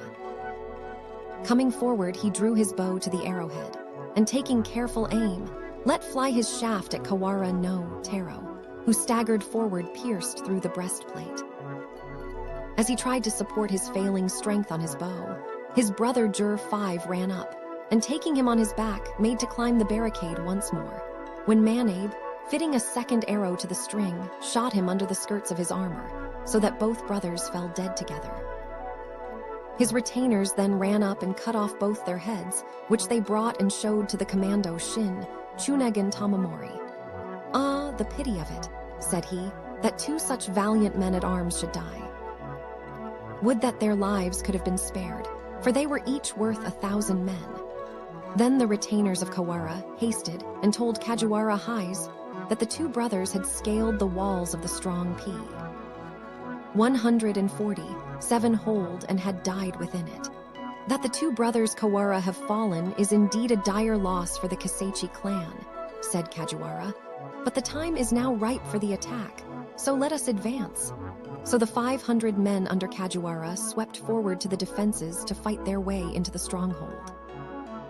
Then Kajiwara Haizo, seeing that his second son Haiji had already far outstripped his men, sent a retainer after him saying, "Those who ride on so that their men cannot follow will be held culpable." Cried his father, as with his eldest son Genda and his third son Saburo, he led his force in a charge into the Heike ranks, where, cutting and slashing in all directions, they bowed a way for themselves, and then turned and as quickly withdrew. His son Genda, however, did not emerge with the rest, and in answer to his father's question, the retainers declared that they had not seen him for some time, and imagined him to have penetrated too deeply, so that he had been surrounded and slain. "Ah!" exclaimed Haizo, bursting into tears. "It was to save my son that I made this charge, and now to think that Gendo is dead and I, his father, am still alive." Back again. At them once more, and he rose in his stirrups and shouted loudly, "Ho! I am Kajiwara Haizo Kagetoki, descended in the 5th generation from Gongoro Kagemasa of Kamakura, renowned warrior of the East Country, a match for any 1,000 men. At the age of 16, I rode in the van of the array of Hachimentaro Yashi at the siege of the fortress of Sembuku Kanazawa in Dua, and receiving an arrow in my left eye through the helmet, I plucked it forth, and with it shot down the marksman who sent it, thereby gaining honors and leaving P. 140, ate a name to posterity. Come on now, all you who think yourselves somebody, and we will see." At this proud defiance the defenders shouted, "This is one of the greatest warriors of the East. Strike him down. Do not let him escape." And they rushed upon him from all sides to cut him down. Haizo, caring nothing for his life, dashed through their midst looking everywhere for signs of his son Genda, and soon found him, as he expected, dismounted and fighting on foot, for his horse had been shot under him, with his helmet struck off from his head and his long hair flying in the wind, his back against a rock 20 feet high, and 2 of his retainers on his left and right, fighting desperately with 5 soldiers of the Heike. As Genda was thus fighting, as he thought, his last fight, his father, overjoyed at finding him still alive, sprang from his horse and shouted, "Ho! Genda! Kagetoki is here. Let us die together and not show our backs to the foe." Then, after they had killed 3 of the enemy and wounded the other 2, Haiz exclaimed, "Warriors advance or retreat according to circumstances. Come, Genda, and they made good their escape. Thus was the second assault made by Kajiwara. Chapter 12. The Descent of the Hill. Thereafter the battle became general, and the various clans of the Gen and Hai surged over each other in mixed and furious combat. The men of the Miura, Kamakura, Chichibu, Ashikaga, Noyo, Yakuyama, Inamata, Kodama, Nishi, Suzuki, and Kaseichi clans charged against each other with a roar like thunder, while the hill's ray echoed to the sound of their war cries, and the shafts they shot at each other fell like rain. Some were wounded slightly and fought on. Some grappled and stabbed each other to death, while others bore down their adversaries and cut off their heads. Everywhere the fight rolled M9 forward and backward, so that none could tell who were victors or vanquished. Thus it did not appear that the main body of the Genji lead been successful in their attack. When at dawn on the 7th day Kuro Onzoshi Yashitsune, with his force of 3,000 horsemen, having climbed to the top of the Hyodori, Go was resting his horses before the descent. Just then, startled by the movements of his men, 2 stags and a doe rushed out and fled over the cliff straight into the camp of the Hef, E.K. "That is strange," exclaimed the Hef, E.K. men, at arms, "for the deer of this part ought to be frightened at our noise and run away to the mountains. Aha, one it must be the enemy who is preparing to drop on us from above." And they began to run about in confusion, when forth strode Takeshai, no, Mushidakoro of the province of Iyo, and drawing his bow transfixed the 2 stags, though letting the doe escape. "If they have riders to guide them," said Yashitsune, "the horses will get down without damage, so let us descend, and I will show you the way." And he rode over the cliff at the head of his 30 retainers, seeing which the whole force of 3,000 followed on after him. For more than 100 yards the slope was sandy with small pebbles, so that they slid straight down it and landed on a level place, from which they could survey the rest 150 of the descent. From thence downwards it was all great mossy boulders, but steep as a well, and some 50 yards to the bottom. It seemed impossible to go on any further, neither could they now retrace their steps, and the soldiers were recoiling in horror, thinking that their end had come, when Miura no Sahara Juro Yashitsura sprang forward and shouted, "In my part we ride down places like this any day to catch a bird. The Miura would make a ray course of this," and down he went, followed by all the rest. So steep was the descent that the stirrups of the hinder man struck against the helmet or armor of the one in front of him, and so dangerous did it look that they averted their eyes as they went down. I won," they ejaculated under their breath as they steadied their horses, and their daring seemed rather that of demons than of men. So they reached the bottom, and as soon as they found themselves safely down they burst forth with a mighty shout, which echoed along the cliffs so that it sounded rather like the battle cry of 10,000 men than of 3. Then Murakami no Hangwan, Dai Yasukuni seized a torch and fired the houses and huts of the Hef, E.K. so that they went up in smoke in a few moments. And when their men saw the clouds of black smoke rising, they at once made a rush toward the sea, if hopefully they might find a way of escape. There was no lack of ships drawn up by the beach, but in their panic 400 or 500 men in full armor, and even 1,000 all crowded into one ship, so that when they had rowed out not more than 50 or 60 yards from the shore, 3 large ships turned over and sank before their eyes. Moreover, those in the ships would only take on board those warriors who were of high rank, and thrust away the common soldiers, slashing at them with their swords and halberds. But even though they saw this, rather than stay and be cut down by the enemy, they clung to the ships and strove to drag themselves on board, so that their hands and arms were cut off and they fell back into the sea, which quickly reddened with their blood.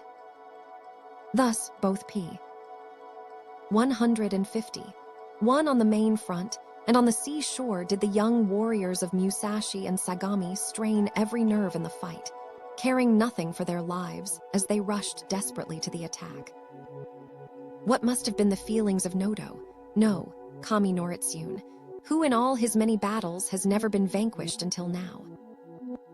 Mounting his charger Yuzuzumi, he galloped away toward the west, and taking ship from Takasago in Harima, crossed over to Yashima in Sanuki. Chapter XII. The death of Imoriti Wasaichai.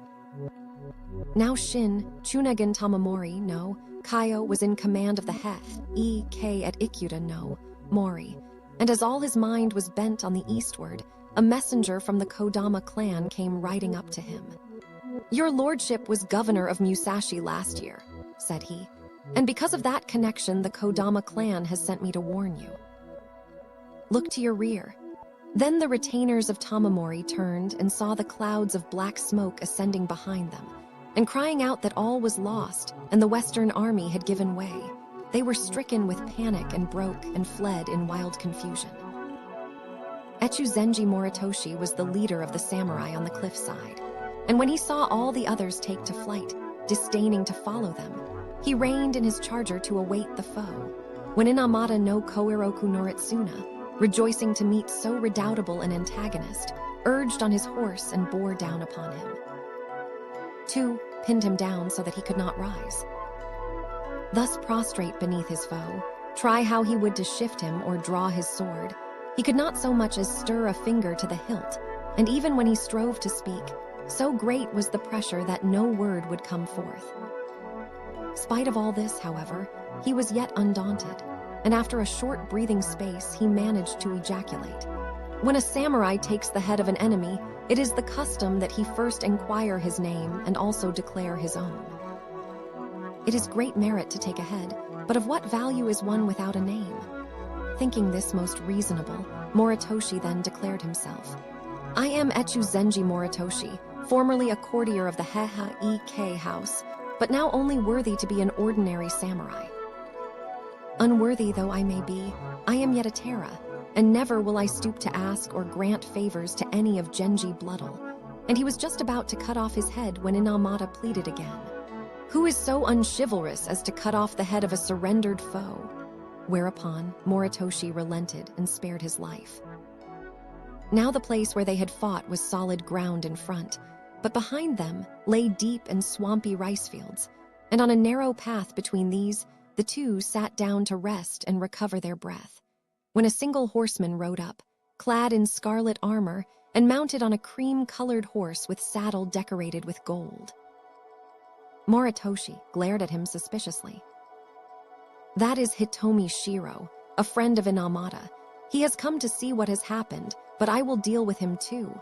And he sprang up and prepared to grapple with him as soon as he came near enough.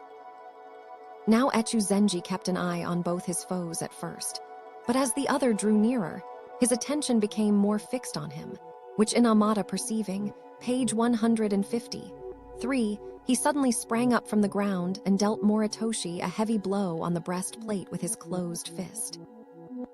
Losing his balance at this unexpected attack, Moritoshi fell over backwards, when Inamata immediately leapt upon him, snatched his dagger from his side, and pulling up the skirt of his armor, stabbed him so deeply thrice that the hilt and fist went in after the blade.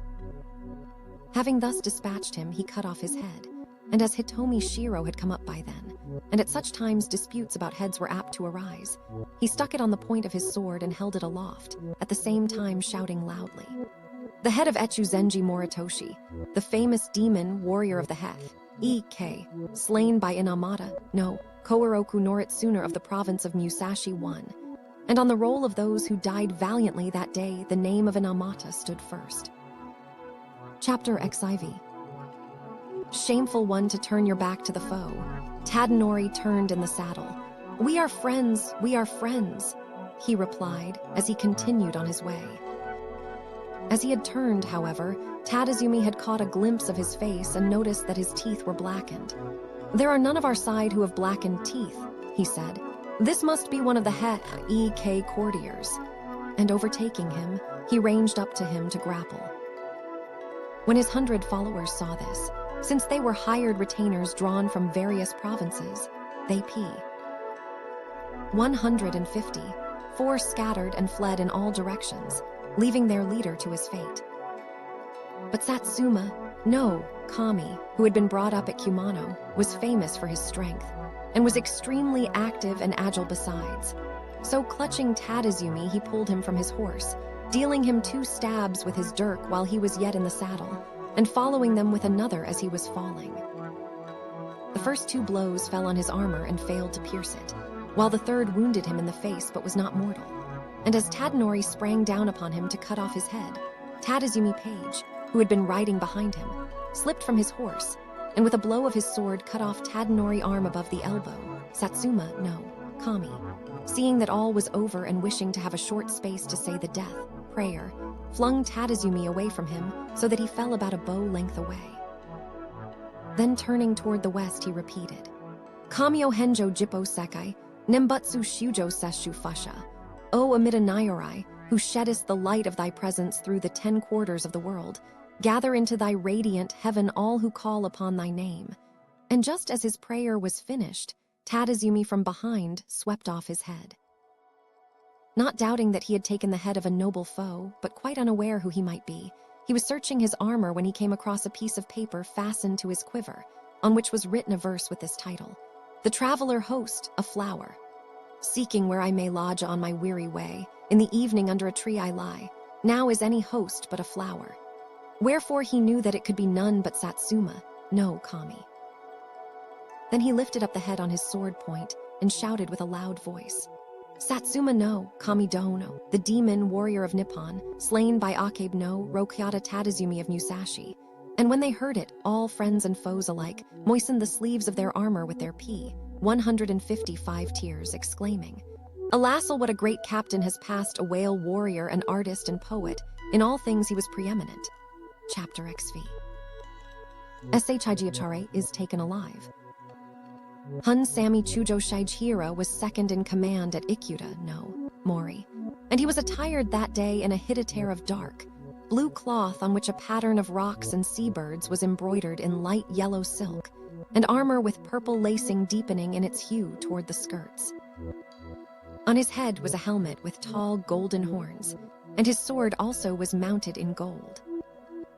His arrows were feathered with black and white falcon plumes, and in his hand he carried a shigedo bow. He was mounted on a renowned warhorse called Doji, Cage, whose trappings were resplendent with ornaments of gold. With him was his foster, Brother Godu Hayoi Masanaga, in a hidetere of dyed brocade, and a suit of armor with scarlet lacing. And he too was mounted on a splendid cream-colored charger named Yom, Nashi as they were riding along the shore to take ship and escape. Sho no Shiro Takya and Kajiwara Genda Kagesu, thinking they looked a fine prize, spurred on their horses and bore down upon them. Now there were many ships ranged along the shore, but the enemy pressed on them so hard from behind that there was no opportunity to embark. So the two, crossing the Minetagawa and the Karumagawa, and leaving Hasu, no Ike on the right and Koma, no Hiashi on the left, rode hard through Idiyato and Suma and endeavored to make their escape to the west.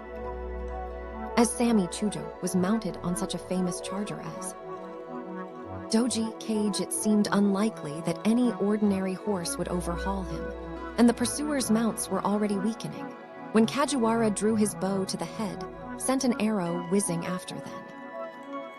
Though a long venture, the shaft flew 156 true to its mark, and buried itself deeply in the hind leg of the Chujo steed, just above the root of the tail. Seeing its pace slacken, his foster, Brother Morinaga, thinking that the Chujo might demand his mount, whipped it up and made good his escape. All, exclaimed the Chujo, why do you desert me thus? Have you forgotten all your promises? But he paid no heed, and tearing off the red badge from his armor, thought of nothing but saving himself by flight. Then the Chujo, seeing that his horse could go no farther, plunged headlong into the sea to die by drowning, but the water was so shallow that there was no time, and as he started to cut himself open, Shono Shiro Takya rode up, and springing from his horse, called out to him, Desist, I pray you, allow me to take you with me. And placing him on his own horse, he bound him to the pommel of his saddle and escorted him back to the Genii camp. The Chujo foster, Brother Morinaga, who had ridden away and deserted him, fled to seek refuge with Anaka Hakyo, one of the priests of Kumano, but after his death returned again to the capital with his widow when she came up on account of a lawsuit that she had. There he was recognized by many of his associates who had known him in past times, and they pointed the finger of scorn at him, saying, "How disgraceful!" There is Godu Hayoi Morinaga, who deserted the Chujo in his need and refused to aid him. He has come back again with the widow of the Hakyo, and Morinaga, when he heard it, was so ashamed that he hid his face with his fan. Chapter XVI. The Death of Atias Yomorai.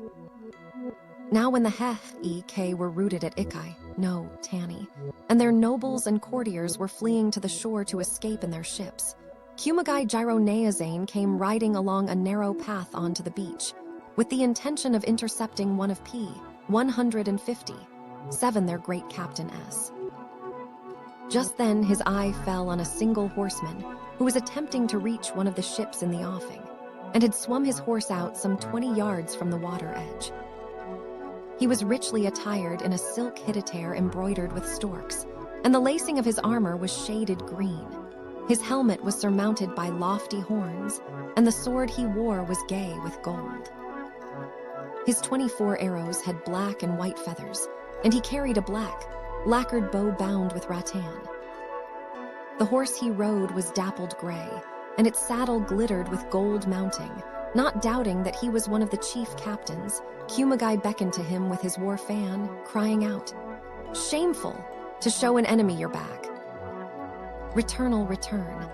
Then the warrior turned his horse and rode him back to the beach, where Kumagai at once engaged him in mortal combat. "Then you have made a good capture," said the youth. "Take my head and show it to some of my side, and they will tell you who I am." "Though he is one of their leaders," mused Kumagai, "if I slay him, it will not turn defeat into victory, and if I spare him, it will not turn victory into defeat. When my son Kajiro was but slightly wounded at Ikai no Tani, did it not make my heart bleed? How pitiful then to put this youth to death."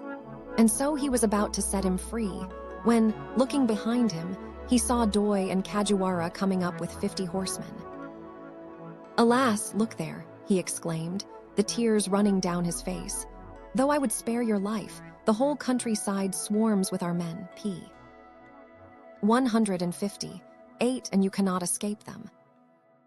If you must die, let it be by my hand, and I will see that prayers are said for your birth in bliss." "Indeed it must be so," said the young warrior, "so take off my head at once." Then Kumagai, weeping bitterly, and so overcome by his compassion for the fair youth that his eyes swam and his hand trembled so that he could scarcely wield his blade, hardly knowing what he did, at last cut off his head. "Alas," he cried, "what life is so hard as that of a soldier? Only because I was born of a warrior family must I suffer this affliction. How lamentable it is to do such cruel deeds." And he pressed his face to the sleeve of his armor and wept bitterly. Then, wrapping up the head, he was stripping off the young man armor when he discovered a flute in a brocade bag that he was carrying in his girdle. "Ah," he exclaimed, "it was this youth and his friends who were amusing themselves with music within the walls this morning. Among all our men of the eastern provinces, I doubt if there is any who has brought a flute with him. What aesthetes are these courtiers of the Ek1? And when he brought them and showed them to the commander, all who saw them were moved to tears. And he then discovered that the youth was Teiyu Atsumori, the youngest son of Shuri no Teiyu Tsunamori, aged 17 years.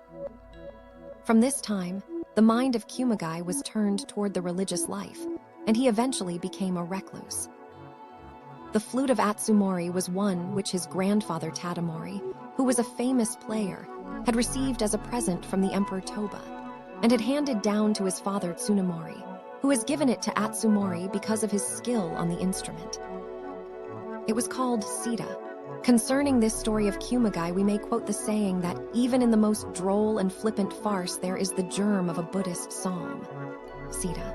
Little branch, even in, etc., i.e. how much more does a serious incident like this turn the mind to religion? Chapter XVI.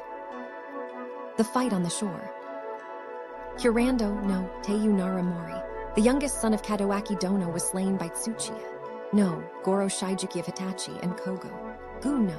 Suk Tsunamasa also fell by the hand of Kawago no, Katero Shigefusa of Musashi, while Owari no Kami Kiyosada, Awaji no Kami Kiyofusa and Wakasa no. Kami Tsunatoshi charged headlong into the midst of the foe, and after fighting valiantly for a while, at last fell gloriously together. Shin Chunagan Tamamori no Kaio, who was in command at Ikuta no Mori, after all his men had either fled or been slain, rode off toward the beach with his son Musashi. No, Kami Tamokira and a faithful retainer named Kenmatsu Tero Yorakata, when 10 horsemen of the Kodama clan, carrying a fan as their standard, put their steeds to a gallop and gave chase. Kenmatsu Tard, a famous archer, turned and let fly an arrow at the standard bearer who rode in front, and pierced him through neck and backbone so that he fell dead from his horse. Then the leader of the band bore down on Tamamori to come to close quarters, but his son Tamokira, anxious to save his father, sprang in between them and grappled with the enemy, throwing him to the ground and then springing down on him and cutting off his head. No sooner had he done this, however, than his opponent Page sprang down also, and taking him at a disadvantage, succeeded in dispatching him. Then Kenmatsu Tero, falling in his turn on the retainer who had slain Musashi, no Kami, killed him also, after which, having shot away all his arrows, he drew his sword to continue the conflict. But after being severely wounded in the left knee by an arrow, unable to stand up any longer, he was overcome and killed. Shin Chunagan Tamamori, taking advantage of the confusion of the fighting, spurred on his horse and escaped, p. 160, and plunging into the sea after swimming his horse, which was renowned for its long wind, more than a mile, he managed to reach the ship of the Daijin Monomori. As the ship was crowded with men, there was no room to bring the horse on board, and so they drove it off back to the shore. Then Awa no Mimbu Shigeyoshi took an arrow in his hand, saying, "Let me shoot it so that it may not fall into the enemy hands," but Tamamori forbade him. "That must not be," he said, "for it has just saved my life." So Shigeyoshi did not shoot. The horse was very loath to leave its master, and kept close to the ship for a while, swimming right out into the offing, and it was not until it was at some distance from the shore that it reluctantly turned round and swam back to the beach. And even then, as soon as its feet touched the ground, it turned again and looked after the ship, neighing loudly 3 times. Afterwards, as it was resting on the shore, Kawago, no, Katero Shigefusa caught it and brought it to the Ho 6. It had originally been the most prized animal in the Ho 6 stables, and had been presented to Monomori the year before on the occasion of his becoming Meidajin, and he had given it to Tamamori, and so much did he prize it that he had prayers offered to Taisen Fukan, the god of longevity, on its behalf on the first day of every month. And that is why it was so long-winded, and was enabled to save its master on this occasion. It was reared in the province of Shinano at a place called Inao, and so was called Inaoguro. But now, as Kawago had caught it, its name was changed to Kawagoguro. Then Tamamori entered the presence of the Daijin Monomori, and with tears running down his face, spoke thus: "How sad am I to be alive when my son Musashi, no, Kami, is gone, and my retainer Kenmatsu is slain also. What is to be thought of a father like me, who cannot help his son when he turns the attack of the enemy onto himself to rescue his father, but leaves him to his fate and saves himself thus?" In the P. And looking at his own, son Yuman no Kami Kiyomune, he too burst into tears. And none of those present, even the most hard-hearted, could refrain from moistening the sleeves of their armor. Chapter XVII. The Flight.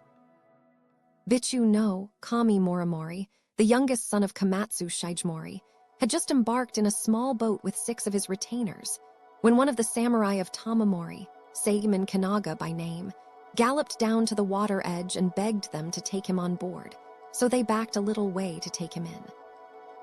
Hastily he jumped in from his horseback, and as he was a heavy man and in full armor, and the boat was small, it rolled over with the shock and capsized. Bichu no Kami was thrown into the water, and as he was struggling in the waves, Honda no Jiro Chikitsun, one of the retainers of Hadekiyama, rode up with 13 of his men, and quickly dismounting, dragged him from the water with an iron rake and decapitated him on the spot. He was then 14 years of age. Echizen no Sami Michimori no Kaya was also in command by the hillside, and when all his men had either fallen or fled, and he was cut off from the main body, since his younger brother Nodo no Kami Noritsune had already escaped and left him behind, Lai determined to put an end to himself in peace. As he was turning to retire to the eastward for this peace. 160. To purpose, however, he was suddenly surrounded by Sasaki, no Kimura Saburo Naritsuna of Omi and Tamiai, no Shiro Sukekage of Musashi with 5 others, who quickly slew him and cut off his head. He had with him 1 retainer only, but when the end came, he too deserted him and escaped. Thus, as the day wore on both Genji and Hef, E.K. fell in great numbers at the eastern and western barriers, and before the towers and beneath the barricades the bodies of men and horses lay in heaps, while the green grass of Ikai, no Tani and Asasahara was turned to crimson. Countless were those who fell by arrow and sword at Ikai, no Tani and Ikuta, no Mori, by the hillside and by the strand of the sea. All fell at Ikai, no Tani. When their stronghold was thus captured, the Hef, E.K. were compelled to put to sea once more, taking the child emperor with them. Some of their vessels were driven by wind and tide toward the province of Kei, while others rode out and tossed about, buffeted by the waves, in the offing of Ashia. Some rocked on the billows off Suma and Akashi, steering aimlessly hither and thither, their crews weary and dispirited as they turned on their hard plank couches, and viewed the moon of spring mistily through their tear-dimmed eyes. Some crossed the straits of Awaji and drifted along by Ijima-ga, Iso, likening their lot to the sad sea birds that fly there seeking by twilight the mate they have lost, while others still lay off Ikai, no Tani uncertain where to steer. Yesterday, with a host of 100,000, feared and obeyed by 14 provinces, they lay with high hopes but 1-day journey P. 160, 3 from the capital, and now, after the defeat of Ikai, no Tani, they were scattered and dispersed along the coast, each unaware of the fate of his friend. Chapter XIX. Koziasho. Now Kenda Takeguchi Takekazu, a retainer of Echizen Sami Michimori, fled in haste to the ship in which was then wife of Michimori, and said to her, "This morning my lord was surrounded by 7 horsemen at the Minatagawa and fell fighting, and among them were Sasaki, no Kimura Saburo Naritsuna of Omi, and Tamai, no Shiro Sukekage of Musashi. I too would have stayed with him to the end and died, but he had strictly charged me before, saying that if anything should happen to him, I must at all costs escape to look after my mistress. And so it is that I have saved my worthless life and come to you." On hearing these tidings, his mistress uttered no word, but covered her face and fell prostrate.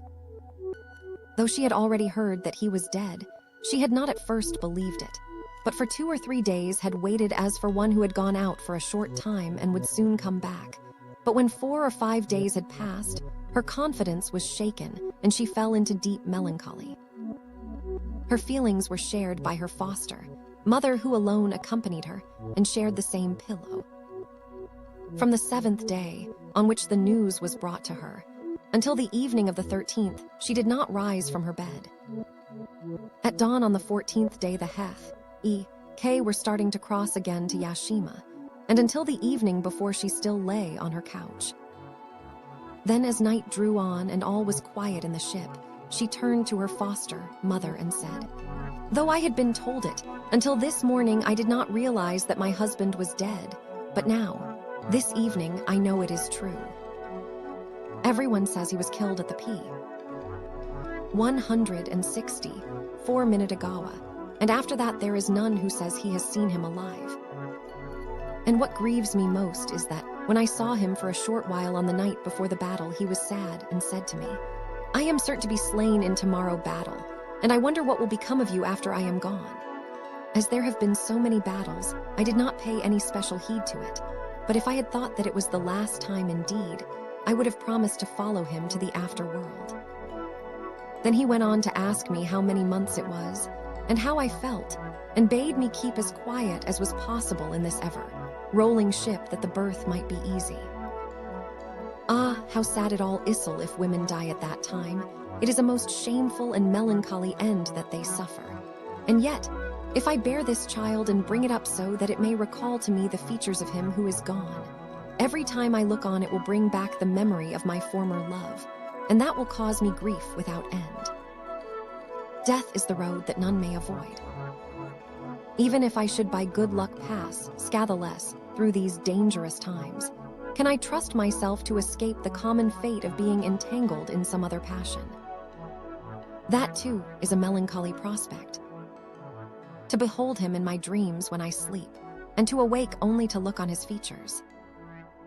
Better to drown in the depths of the sea than to live on thus bereft of my love. My heart is full of sorrow at leaving you thus alone, but I pray you send to Miyako this letter which I have written, and take my robes to some priest, that his prayers may hasten the enlightenment of my husband, and may assist me too in the afterworld. When she had made an end of speaking, the older woman, repressing her tears, replied, "How can you thus resolve to forsake P160, 5-year little one, and leave your mother, alone in her old age? Is your loss any greater than that of the other wives of the nobles of our house who have fallen at Ikai, no Tani? Though you may think you will sit on the same lotus as your husband, yet after rebirth you must both pass through the 6 ways and the 4 births, and in which of these can you be sure of meeting? And if you fail to meet, of what use is it to cast away your life? So be brave and calm your mind until your child is born, and strive to bring it up, whatever hardships may threaten. Then you may become a nun, and spend your days in prayer for the happy rebirth of your departed husband. Moreover, as for Miyako, who is there who can carry such a letter?" Then the lady, wishing to comfort and reassure her weeping parent, replied, "If I seem strange, you must remember that wider the stress of misfortune or the pain of parting, to think of ending one life is a natural thing, though really to nerve oneself to do so is not so easy. And if I should indeed resolve to carry out this intention, I will be sure to let you know." Slipped out quietly and ran to the bulwarks of the ship. Gazing out over the wide expanse of waters, she was uncertain in which direction lay the western quarter, but turning toward the setting moon as it was sinking behind the mountains, calmly she repeated the Nembutsu. The melancholy cry of the sea, birds on the distant sand, spits, and the harsh creaking of the rudder mingled with her voice as she repeated it 100 times. "Namu Amida Nyorai, Savior who leadest us to the western paradise, according P. 160, 6 to thy true vow unite on the same lotus flower, an inseparable husband and wife." And with the last invocation still on her lips, she cast herself into the waves. It was about midnight of the day on which they were to start for Yashima, and all aboard the ship were sleeping soundly, so no one perceived her. But as she plunged into the waves, she attracted the attention of the helmsman, who alone of the crew was not asleep, and he cried out loudly that a woman had gone overboard from the ship, whereon the foster mother, suddenly awaking, felt by her side, and finding nothing, was overcome by sorrow and amazement. Then, though all did their utmost to get her out of the water and save her life, as usual in spring, the sky was cloudy and the moon obscured so that they could not see where she was. And when at last they did discover her and pull her out of the water, her life was already departing. Thus they laid her on the deck with the salt water streaming from her white hakama and the thick double layers of her court costume, and dripping from her long black hair, arid her foster mother, taking her hands in hers and pressing her face to her cold features, exclaimed, "Why did you not let me know your resolve, and let me follow you to the bottom of the sea? Woe is me, now I am left here all alone. At least will you not speak to me once more?" But though she thus addressed her daughter in tones of agonized entreaty, she was already destined for that other world, and her breath, which until now had just barely fluttered in her body, at last departed forever. Then, as the moon of the spring night was sinking in the sky, and the glimmer of dawn was just beginning to break, through the clouds, grieved to the heart at her loss, as it must be, they bound a suit of her husband's armor to her body that it might not rise again, and committed it again to the waves. Her mother, unwilling to be left behind, tried to leap in after her, but being prevented by the others, she shaved her head and was afterwards received as a nun by Chunagen, no P. 160. 7 Rishi Chukai, the younger brother of the late Michimori, observing the ordinances of Buddha and pray for the happiness of the deceased. From ancient times, it had been a common custom for women to forsake the world on the death of their husband, but those who have put an end to their lives have been few indeed. Still, as there is the injunction, a loyal retainer does not serve 2 masters, nor a chaste woman have 2 husbands. Such things did sometimes happen. This lady was the daughter of 2 no, Jayabukayo Norakata, and was the greatest beauty of the court, where she was formerly known by the name of Kazeisho, being in attendance on Josamin Inn. In the spring of the period Anjin, when she was about 16 years old, she accompanied her mistress to Hisshoji to view the cherry, blossoms, and Michimori no, Kaio, who was also in attendance as Chugu, no, Suk, then first saw her and fell in love with her. From this time, he continued to send her poems and letters, but she only put them by without taking any notice. After this had gone on for 3 years, Michimori wrote her a letter which he determined should be the last, and sent it to her by a messenger. It happened on this occasion that the lady was not to be found, and the servant was returning again with the letter, when he met Kazeisho, proceeding from her residence to the court. As he did not wish to go back to his master without delivering the letter, he made as though to pass close by her carriage and threw it in through the curtain.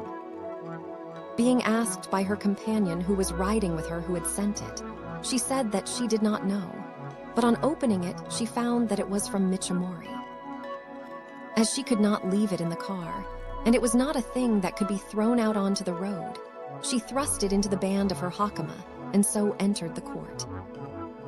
Thereafter it chanced that, while a loyal retainer, etc. from the Aiken DLJ, HPOP 160, 8 engaged in her duties of lady.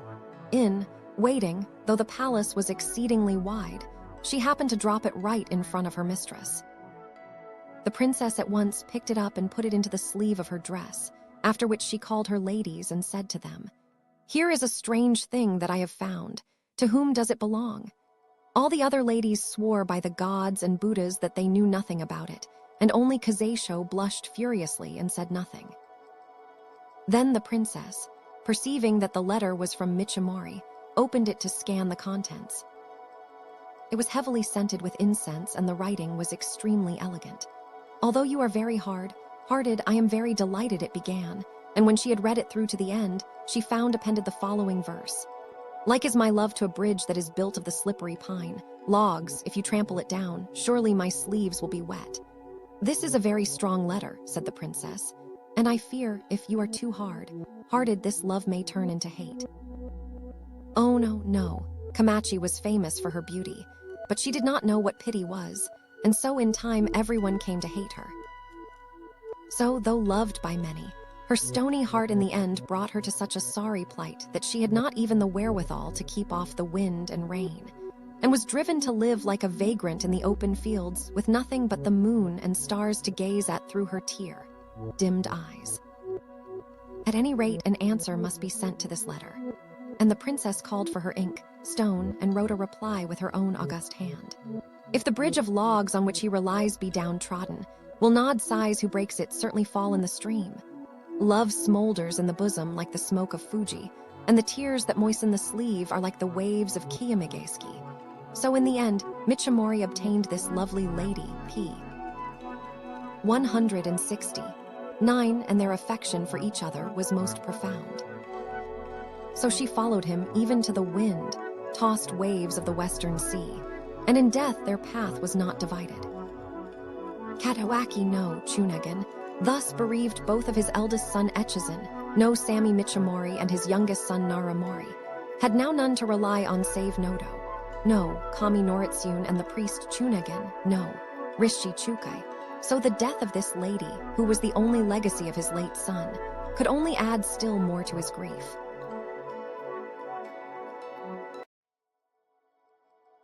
Tale of the Heike Monogatari, Volume 10. Volume 10. Chapter 1, Carrying Round of the Hads. On the 12th day of the second month of Ju, the heads of the Heth, that had been cut off on the 7th day at Akino Tani in Setsu were brought into the capital, and all those who were related to them were cast into deep dejection and mourned together, wondering what evil tidings they might hear, or what fresh misfortune they might suffer.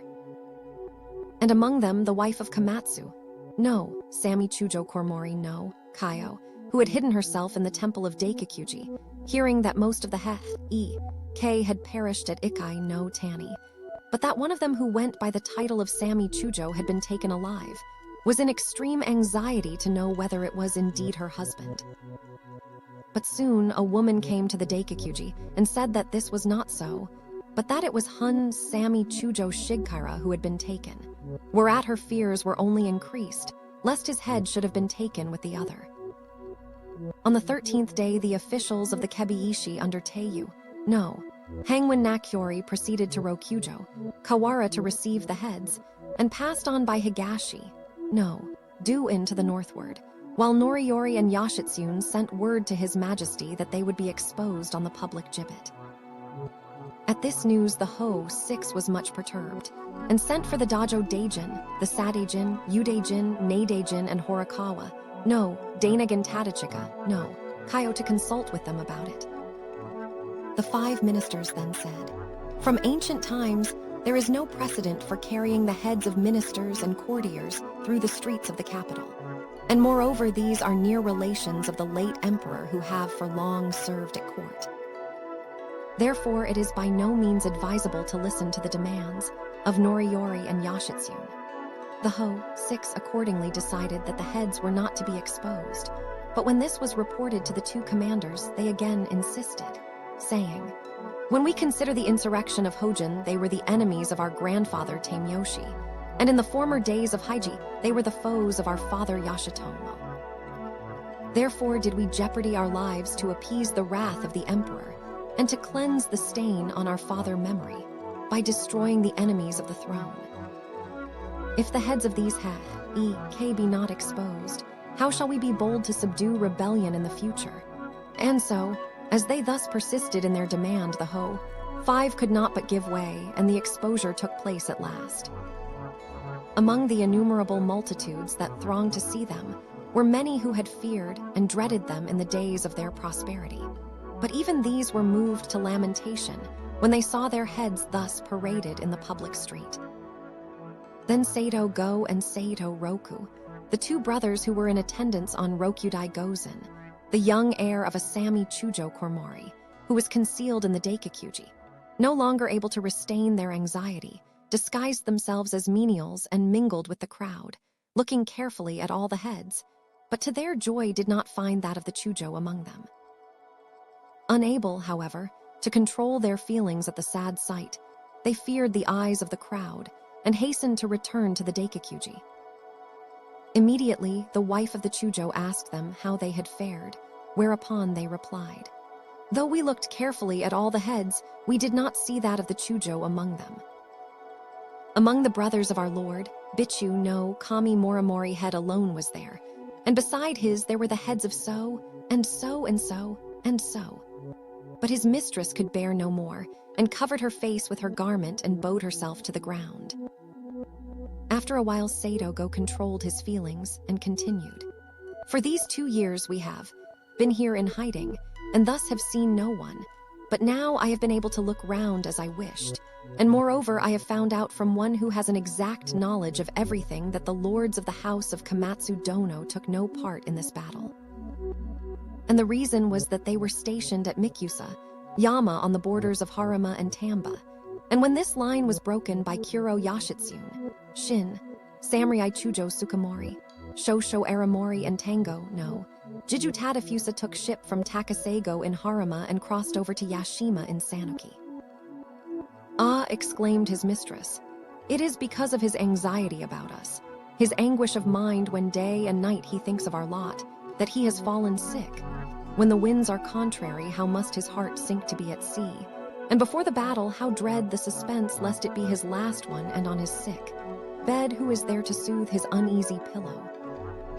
So to let them know that he was still living, he sent a messenger with 3 letters, and in that to his wife he wrote, "How sad I am to think of you living in the capital surrounded by so many enemies, and with no proper place to go to.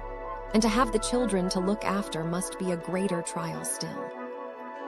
When the messenger arrived at Miyako with these letters, and delivered them to his wife, and she opened them and saw his writing, she was so overcome by her feelings that she could do nothing but hide her face in her garments and weep. After 4 or 5 days had passed, the messenger came and asked her to write an answer that he might start back again with it, and she did so, bedewing the paper with her tears.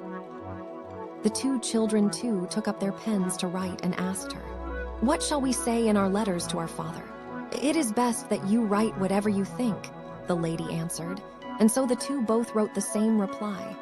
"Why leave you not come to fetch us before this? We are both so longing to see you again. We hope you will come very soon." When the messenger returned to Yashima with these letters and presented them to the Chujo, and he read those of his children, he was so affected that he could do nothing. "Even for the paradise of the West I have little care," he declared, weeping. "For so strong are the bonds of affection that bind me to this world that heaven itself has no attraction. If only I could get across the mountains to the capital, and there see my children once again, I should be quite content to die by my own hand." Chapter 2. Of a Court Lady. On the 14th day of the same month Hun, Sami Chujo Shijimori, no, Kaio, who had been taken prisoner, was brought into the capital and paraded through the streets. The front and back curtains of the car in which he rode were lifted, and the windows on each side were opened, while Doi no Jiro Seinhira, clad in a hidetere of yellowish, red hue and half armor, rode in command of 30 men at arms who surrounded the car on all sides. "How sad," cried all the people of the capital on beholding the spectacle, "that of all the Heike courtiers such a fate should befall this one. He who was the especial favorite of the Nudo and his consort, the most respected of all their house, and even when he went to the court of the Ho, 6 all, both old and young, would make way in his honor. Surely it is because he burnt the temples of Nara that the Buddhas have brought this punishment upon him." Thus they brought him along Rokujo to the eastward until they came to the river, and from there returning brought him to the mansion of the late Naka, no Mikado, no Tachunegin Kase, no Kaio in Rokujo Kawara, where he was kept in solitary confinement. Then an envoy was sent to him from the court of the Ho 6. He was Kurando, no Seaman-gon, no Suk Sadanaga, and he proceeded to Hachijo Horikawa in robes of dark red and carrying sword and shaku. One of the retainers of the court named Hanakata was sent with the imperial edict, which was addressed to the Daijin Munamori and the Taira Dainagan Takatada, while Shijihira letter to the no Amma was dispatched by the hand of Heiziman Shijikuni. As he was not allowed to send any private letters beside this, he could only send messages to various people by word of mouth, and the one he sent to his wife, Dainagan no Suk, was worded thus: "Even on a journey to be separated from those we love, and who love us, how sad indeed. But as our promise to each other cannot be dissolved, we will surely be reborn to meet again in the afterlife." And as he gave the message, his feelings overcame him, so that Shijikuni also could not restrain his tears. Now there was a certain samurai named Mukuyu Minojo Tamatoki, who had long served Shijihira, and was also in attendance on the Lady Hachijo, no 9, and he sought out Doi no Jiro Seinhira and said to him, "I am an old retainer of the Sami Chujo, and today I saw him in the streets, a spectacle too pitiful to look at. May I not then be allowed to go to him and comfort him by speaking of old times? Though I am a samurai, I was not one of those who accompanied my lord to battle, but was only accustomed to wait on him morning and evening. If you suspect me of doubtful designs, I will willingly lay aside my weapons if permission be granted." So Hira, feeling compassion, saw no harm in his request, and he put away his weapons and was brought to the Chujo. Overjoyed at his success, Yumanojo hurried to his master presence. But when he saw how sad and broken down was his bearing, and thus understood what he must feel, he could no longer restrain himself, broke down p. 176, and wept. The Chujo also, feeling as though it were a dream within a dream, could for a while find nothing to say. Presently, however, they began to talk of past and present affairs, and then the Chujo inquired of him whether a certain lady, to whom Yumanojo used to take letters from him, was still at court. On the retainer answering that he thought so, Hira continued, "As I have written nothing to her since I went down to the western provinces, and indeed there was nothing to write, no doubt she thinks I am altogether faithless, and this grieves me. Could you not take a letter to her if I write?" "Indeed, that would not be difficult," replied Yumanojo, and the Chujo, greatly rejoiced, penned the letter. The retainer took it and was going forth, when he was stopped by the guards, who called out, "What letter is that?" "Show it to us." "Show it to them, then," said the Chujo. "It is of no matter," replied the warders when they had examined it, and Yumanojo received it again and passed out. Hastily making his way to the palace, he feared to be seen by people while it was yet day, and stood waiting in a little hut nearby until the twilight, when he slipped in as far as the door of the woman apartments and listened. There he heard a sound of weeping, and a voice that he thought was that of the lady he sought, exclaiming, "How pitiful, that he of all the nobles should be treated thus." Then Tamatata, much touched by her sorrow, called out to her, and on her asking what he wished, he told her that he brought a letter from the Chujo. Then the lady, who at ordinary times was ashamed to show her face to anyone, ran out hurriedly and took it from him with her own hands, and immediately tearing it open, read all that he had written to her of how he had been captured in the West, and was now living in uncertainty of his life from day to day. In the letter he had inserted these lines, "Though in a river of tears my name is sunk and dishonored, happy yet should I be, if I could meet you again." When she read this, the lady could bear no more, but folded her face in her robe and sank down weeping. Tamatoki took it and returned, and as before he was stopped by the guard, who demanded to see the letter, but when they examined it, they made no objection, and he delivered it safely to Hira. On reading it, the Chujo was greatly affected, and by sought an interview with Jiro, saying, "For the many kindnesses you have shown me I am deeply grateful, and now I would entreat of you yet one more favor. Since I have no child, I have nothing to leave behind with regret in this fleeting world. But there is a lady whom for long I have held in tender regard, and if I might see her again and speak somewhat about the hereafter, it would be a great comfort." "There is nothing impossible in that request," replied Jiro, who was not wanting in compassion, and the Chujo, overjoyed at having obtained permission, at once borrowed a car and sent it for her. The lady, without even stopping a moment for any preparation, immediately got into it and set out, and as soon as they told the Chujo that her car had arrived at the entrance of the p. 178 mansion, he ran out to her, and exclaiming, "Do not alight or the guards will see you." He drew the curtains of the car, and the two continued sitting there for a long time, hand in hand, and with their faces pressed together, speaking no word and doing naught but weep. "And that I have suffered myself to be captured alive and brought up to the capital, it was only that I might be able to see you once more." And he covered his face again and wept. To which the lady immediately responded, "Though it we bid adieu ere long to this fleeting existence, I may have gone before, ere my beloved expires." So she returned to the palace, and afterwards, as the warders did not allow them to meet again, they exchanged letters from time to time. Now this lady was the daughter of Mimbu, no Kaio Nudo Shinhen, and was extremely beautiful, beside being of a most loving disposition. And when she heard that the Chujo had been handed over to Nara and executed, she straightway became a nun, cutting off her hair and putting on black robes to pray for his happy rebirth in the afterlife.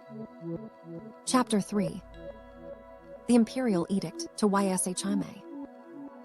After a few days, the imperial messenger Hanakata, groom of the imperial bedchamber, arrived at the shore of Yashima in Sanuki on the 28th day of the same month and presented the Edict of the Ho 6.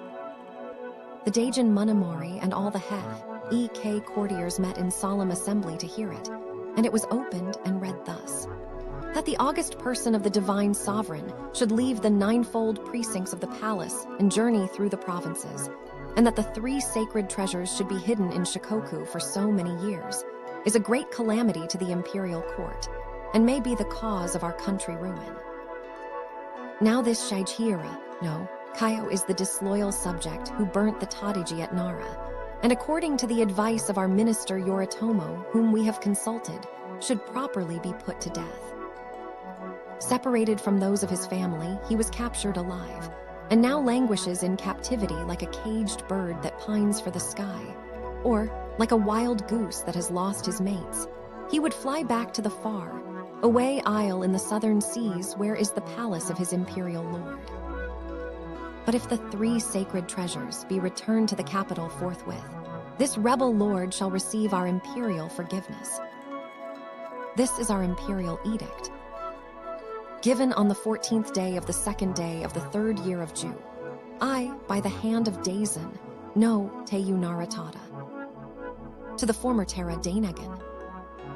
Chapter 4. The answer. The purport of the imperial edict was forthwith communicated by the Daijin Monomori to the Taira Dainagan Takatada, no, Kaio. Then the Naidono opened the letter of Shijimori, which ran as follows: If you wish to see me, p. 180, again alive, see to it that the 3 sacred treasures be sent back again to the capital. If this be not done, consider that you will never see me again. And when she read these words, she was so affected by them that she pushed the doors that led to the next room where all the courtiers were assembled, and with the letter pressed to her face, threw herself down before Monomori, quite unable to utter a single word. After a short space, however, she arose, and controlling her emotion addressed him thus: See here, Monomori one, how pitiful is the message I have received from the Chujo at Miyakal. Anxious, indeed, must be the thoughts of his heart. Allow me then to have the 3 sacred treasures sent back to the capital. I also, replied Monomori, might wish to do this thing, but to exchange the 3 sacred treasures of our realm for Shijihira would be a most improper act. Moreover, with respect to Yoritomo, I think it would avail nothing. And the maintaining of the sovereign power of the empire depends on the presence of the sacred mirror alone. And how can you consider the welfare of one child, when all the others and our friends will suffer detriment on account of it?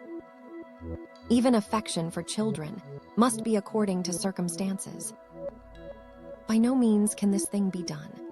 But the Naidono, reluctant to give up her wish, still persisted. For myself, I did not desire to live a day or an hour after the death of the late Chancellor, my husband, and it is only that I would see his sacred majesty again come to his own, after tossing so long on the waters of the Western Sea, that I have survived to this day. When I heard that the Chujo had been captured at Ikai no Tani, my breast was straightened, and my throat obstructed so that I could not even drink hot water. And if I hear that he is no longer of this world, I also will depart with him. So pray kill me at once that I may be troubled no more. And she cried and groaned aloud, so that all the assembly cast down their eyes in embarrassment. P. 181. Then the Shin Chunegan Tamamoi no Kaio delivered his opinion as follows: Even though we should send back the 3 sacred treasures to the capital, it is doubtful whether they would return Shijihira to us. Is it not well then to send a reply to that effect? To this counsel all assented, and the Daijin set about composing the reply, while the Naidono, who was so overcome that she could scarcely hold the pen, yet, nerved by her great affection for Shijihira, also began to write an answer. Dainagan no Suk, the wife of the Chujo, could say nothing, but only covered her face and wept. Then Taira, no, Dainagon Taketada ordered the imperial envoy Hanakata to be summoned, and thus addressed him. Since you have thus braved the perils of the waves, and have made this long journey to this far-off island, I will give you a souvenir of your exploit that you will carry with you all your days. And he had the two characters Namakata branded on his face with a hot iron. When he returned to the capital and the Ho 6 saw it, he asked him, "Are you Hanakata?" "I am," was the reply. "Then," said the Ho 6 with a laugh, "we must call you Namakata in future." After which he read the answer, which ran as follows. The imperial edict dated the 14th of this month has arrived here at Yashima in Sanuki on the 28th day, and has been respectfully perused by us, and thus do we think concerning what is written in it. Michimori, no, Kaio and many others of our house have already been slain at Ikai, no Tani. What then have we to rejoice at if Shaijihira alone is pardoned? Our sovereign, having received the succession to the throne of the late Emperor Takakura, was only 4 years old when he began to reign. And while he was learning the way of benevolent and virtuous government, Yoritomo, the barbarian of the east, and Yashinaka, the rebel of the north, plotted together, and gathering their forces entered the capital, thus causing grievous affliction to the youthful sovereign and his 182 August mother, and no small indignation to the courtiers and ministers their relations. For a considerable period, they retired to the Isles of Kyushu, and until they returned to the capital, how shall the 3 sacred treasures be separated from his august person? As the Chinese classic says, the subject considers the sovereign as his mind, and the sovereign considers the subject as his body. If the sovereign be demeaned, so will the subject be also, and if the subject be demeaned, so also will the country be too. If the sovereign above mourns, how can the subject below rejoice? And if the heart within be filled with grief, how can the body without be glad? Since the time that our ancestor Taira Satomori subdued the rebel Kajiro Masakato, pacifying the 8 provinces of the east, the tradition has been handed down to his sons and grandsons, so that they have put down rebellious subjects, and through succeeding ages have loyally guarded the sacred destiny of the throne. Thus it was that our late father the Dajo, Daijin Kiyomori, in the periods of Hojin and Heiji held in great respect the imperial wishes, but paid little regard to his own life, thus acting entirely on behalf of his sovereign, but for himself not at all. And as for this Yoritomo, though when, on account of the treason of his father Sama no Kami Yashitomo in the 12th month of the first year of Heiji, many were constantly demanding his execution, the late chancellor out of the kindness of his heart was pleased to pardon him. Yet he forgets all this former obligation and is entirely unmindful of any gratitude. Straightway gathering together hordes of rebels, in traitorous wise he wrought exceeding folly beyond description. Soon may they invite the punishment of heaven, and the hour of their ruin and defeat be privily ordained. The sun and moon darken not their light for one thing, neither does the Buddha alter the law for one man. One evil deed should not cancel many virtuous acts, neither Chinese classic, HBB, should a small blemish cover up great merit. If the faithful service of our house for many generations, and the many loyal deeds of our late father, had not been forgotten, what need would there have been for our sovereign to proceed to Shikoku? Let an imperial edict then be issued that we may return once again to our ancient capital, and our former shame be put away. For if not, we shall go to Korea, or China, or India, or the uttermost confines of the demon world. What a calamity! Are the sacred treasures of our imperial realm, handed down through 81 generations of earthly sovereigns, to become but the vain ornaments of an alien land. Let this our meaning be brought plainly before His Majesty. Given with the utmost respect and obeisance on the 28th day of the 2nd month of the 3rd year of Ju, The answer of Taira Monomori Asan, former Neidajin of the lower 1st rank. Chapter 5. Receiving the doctrine. When the Chujo Shichihira was informed of the reply that the Heike had made, he said, "That is just what I had expected. No doubt the rest of the family have but a poor opinion of me." He felt some disappointment. It is true, but there was no help for it, and indeed he had not considered it likely that they would be ready to return the 3 sacred treasures as the price of his release. So the purport of the reply caused him no surprise, though naturally, while the matter was yet undecided, he could not help feeling unsettled. And when the answer was received, it was resolved to send him down to the eastern provinces, he felt great regret at leaving the capital.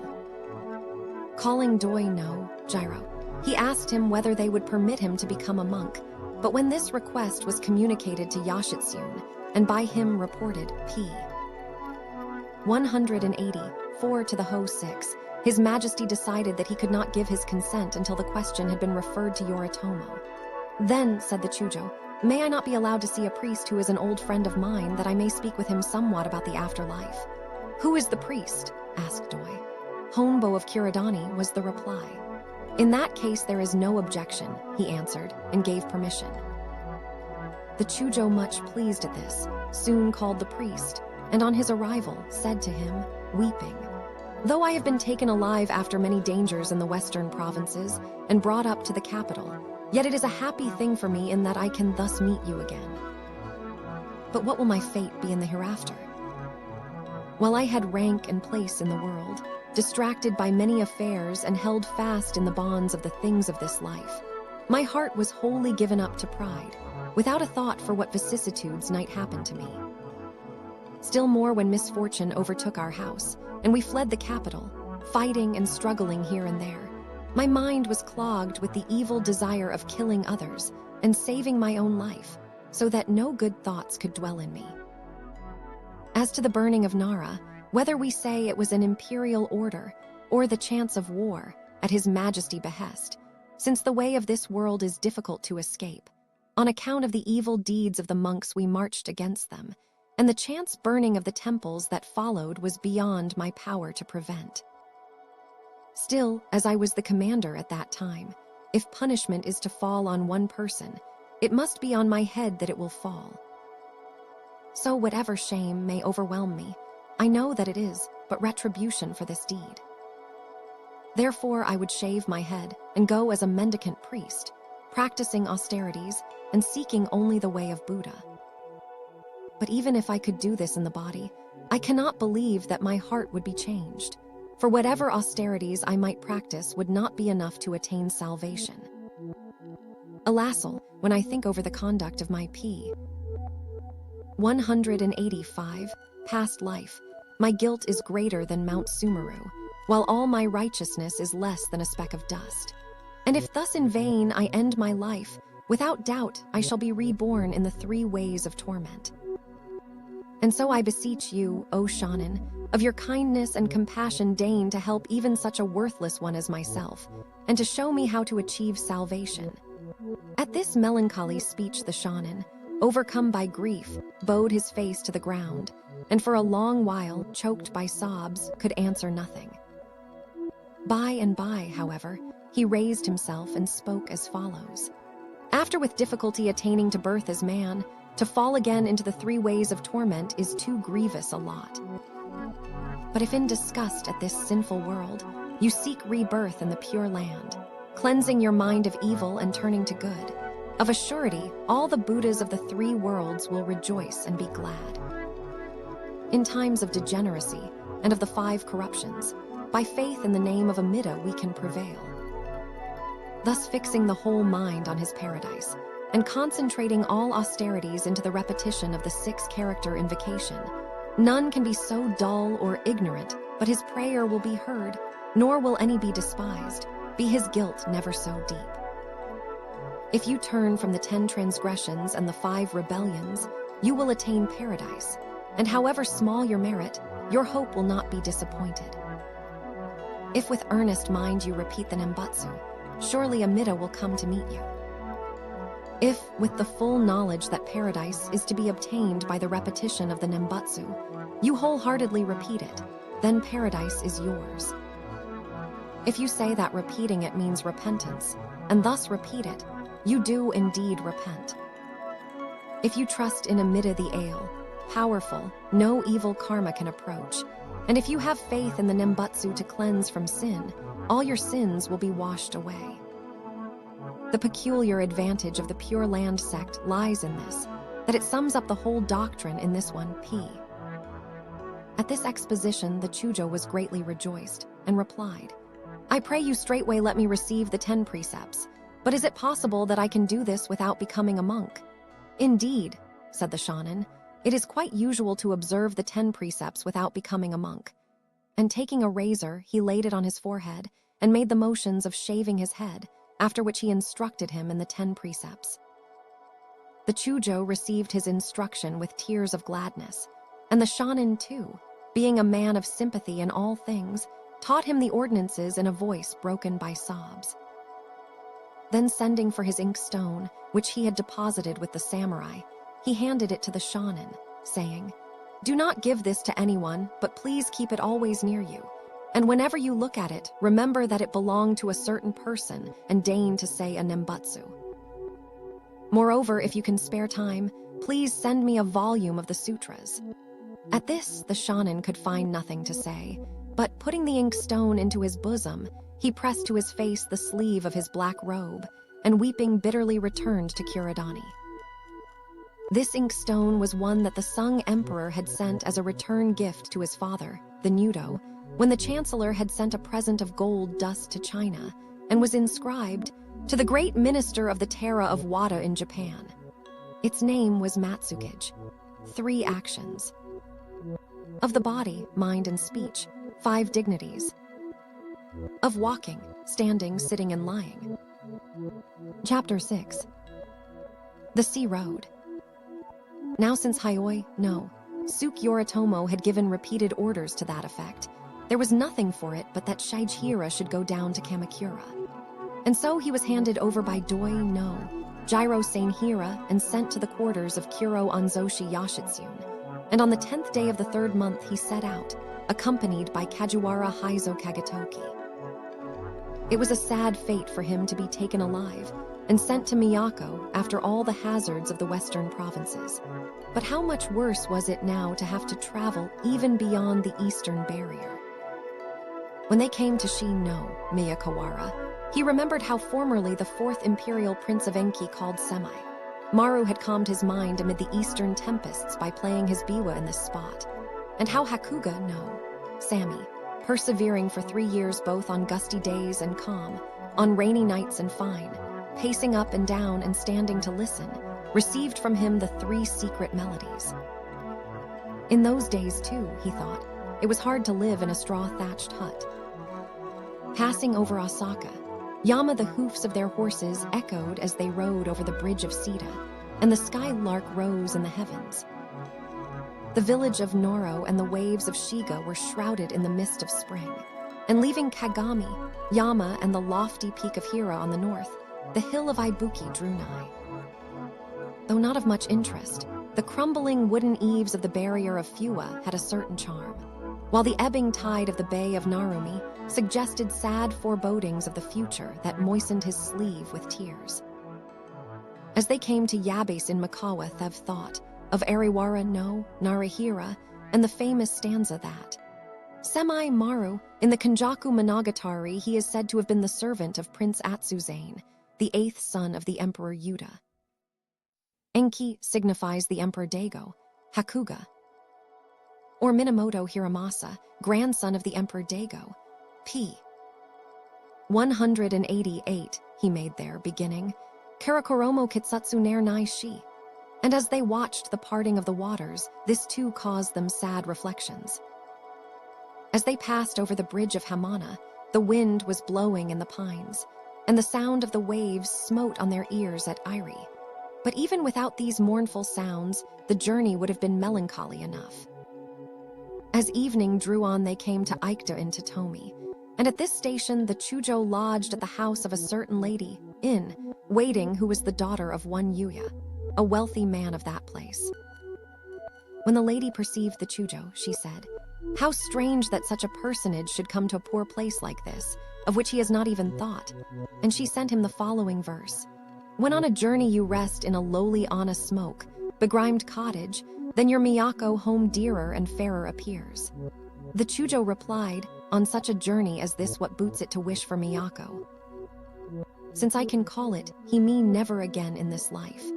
After a while the Chujo summoned Kajiwara and inquired of him, who is the author of that verse?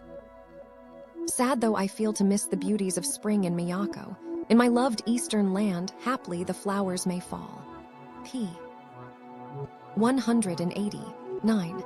And so he at length allowed her to depart. In all this Takado district, there is none other like her. Some days had now passed since they left the capital, and the 3rd month was half over.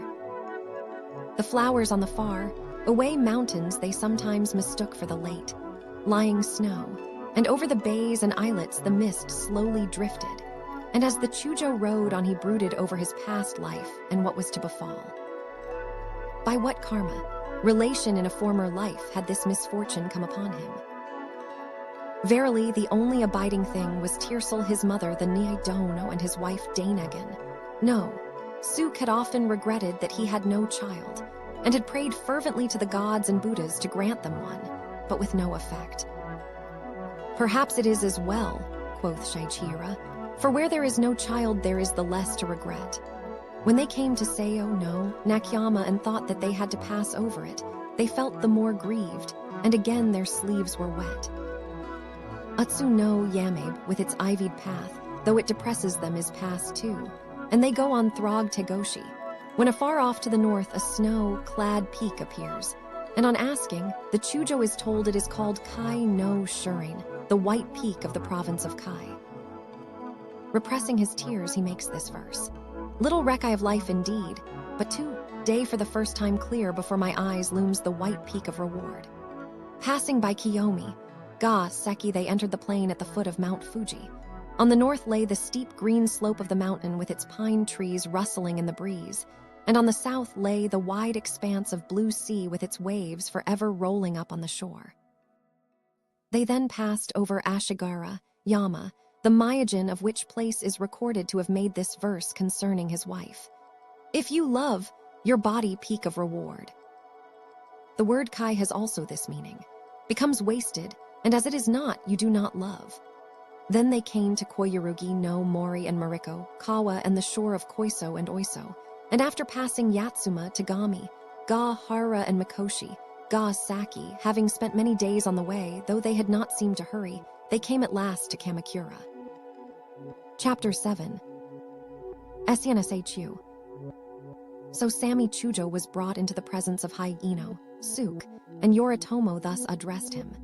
To appease the imperial displeasure, and to wipe away the stain from my father memory, I have undertaken to overthrow the He-K family, and it will not be difficult to accomplish.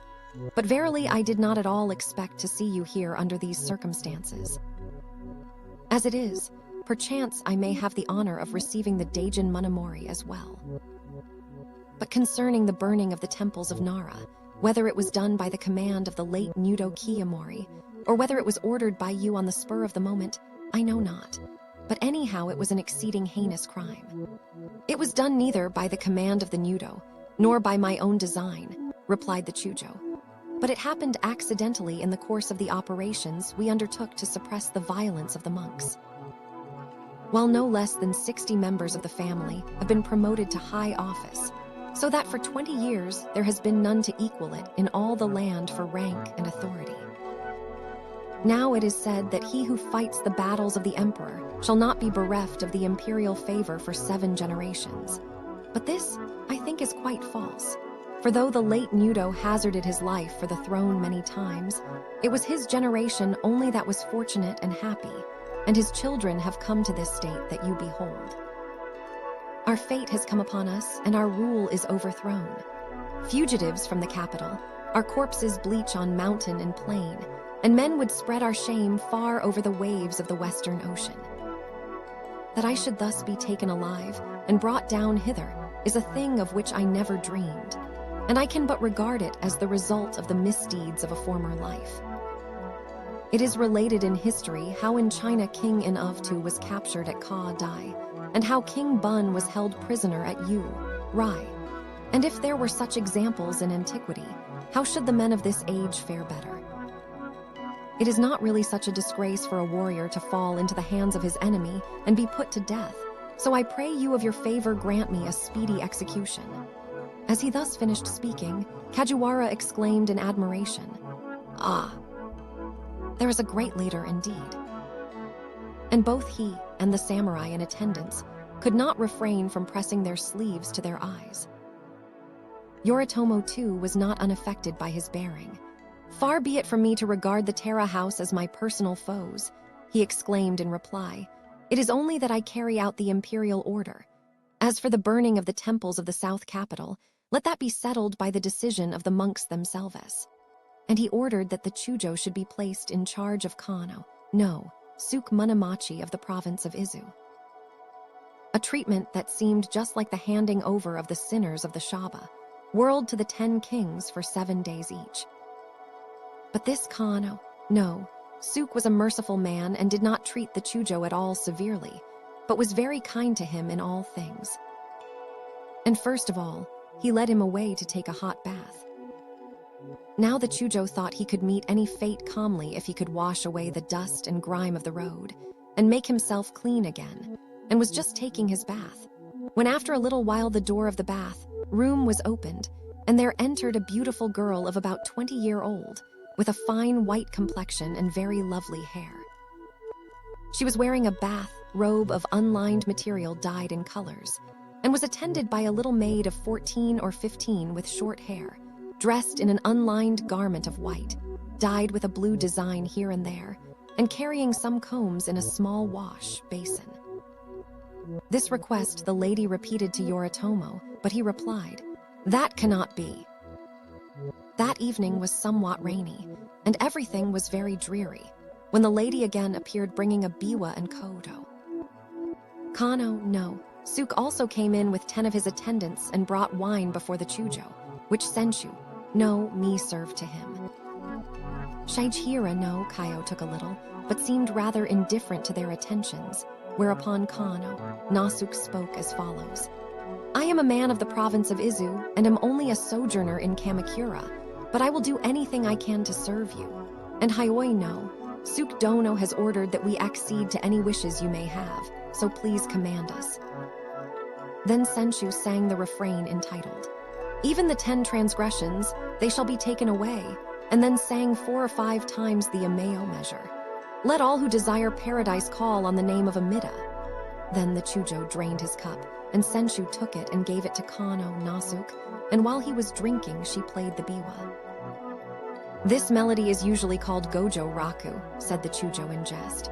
"But now it seems to me like Gosho, Raku, songs of the next world. So I will sing the piece called Ojo no, Kayu, hastening to heaven." And he took the biwa and tuned it, and sang the melody Ojo no, Kayu.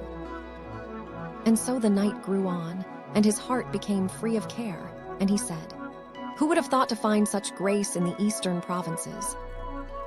And the meaning of this song is as follows. When in old time in China, the Emperor Koso of Kan strove with Yu of So, Yu triumphed in 72 battles, but at length he was beaten and his army routed.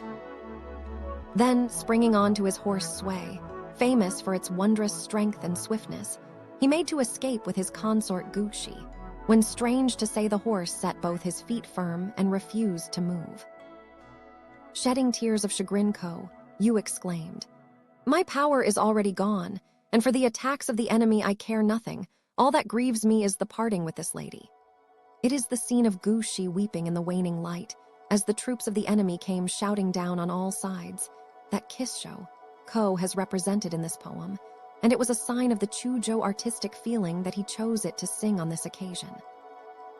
So they went on until the day was about to break, when Kano, no, Suk took leave of the Chujo, and Senshu, no, me returned also. For the last 2 or 3 years, the K have experienced nothing but hardships and fighting, said Yoritomo. And yet so charming was the eyeing and singing of Sammy Chujo that I stood all night outside listening to it. He is indeed a fine artist. "I too should have liked to hear it," replied Chikyoshi. "But I had some other business last night, and so I could not. But I will take the first chance of doing so henceforth." The Heike have always produced many talented musicians and artists, and a while ago when they were comparing each other to various they decided that Sammy Chujo was the peony among them. At any rate, his playing the biwa and singing so pressed Yoritomo that he never forgot it. When Senshu no Mi afterwards heard that the Chujo had been sent to Nara and put to death there, the tidings so affected her that she retired from the world and became a nun, entering the temple of Zenkoji in Shinano, there to pray for his happy rebirth in paradise. Chapter 9. Yokai Obiui.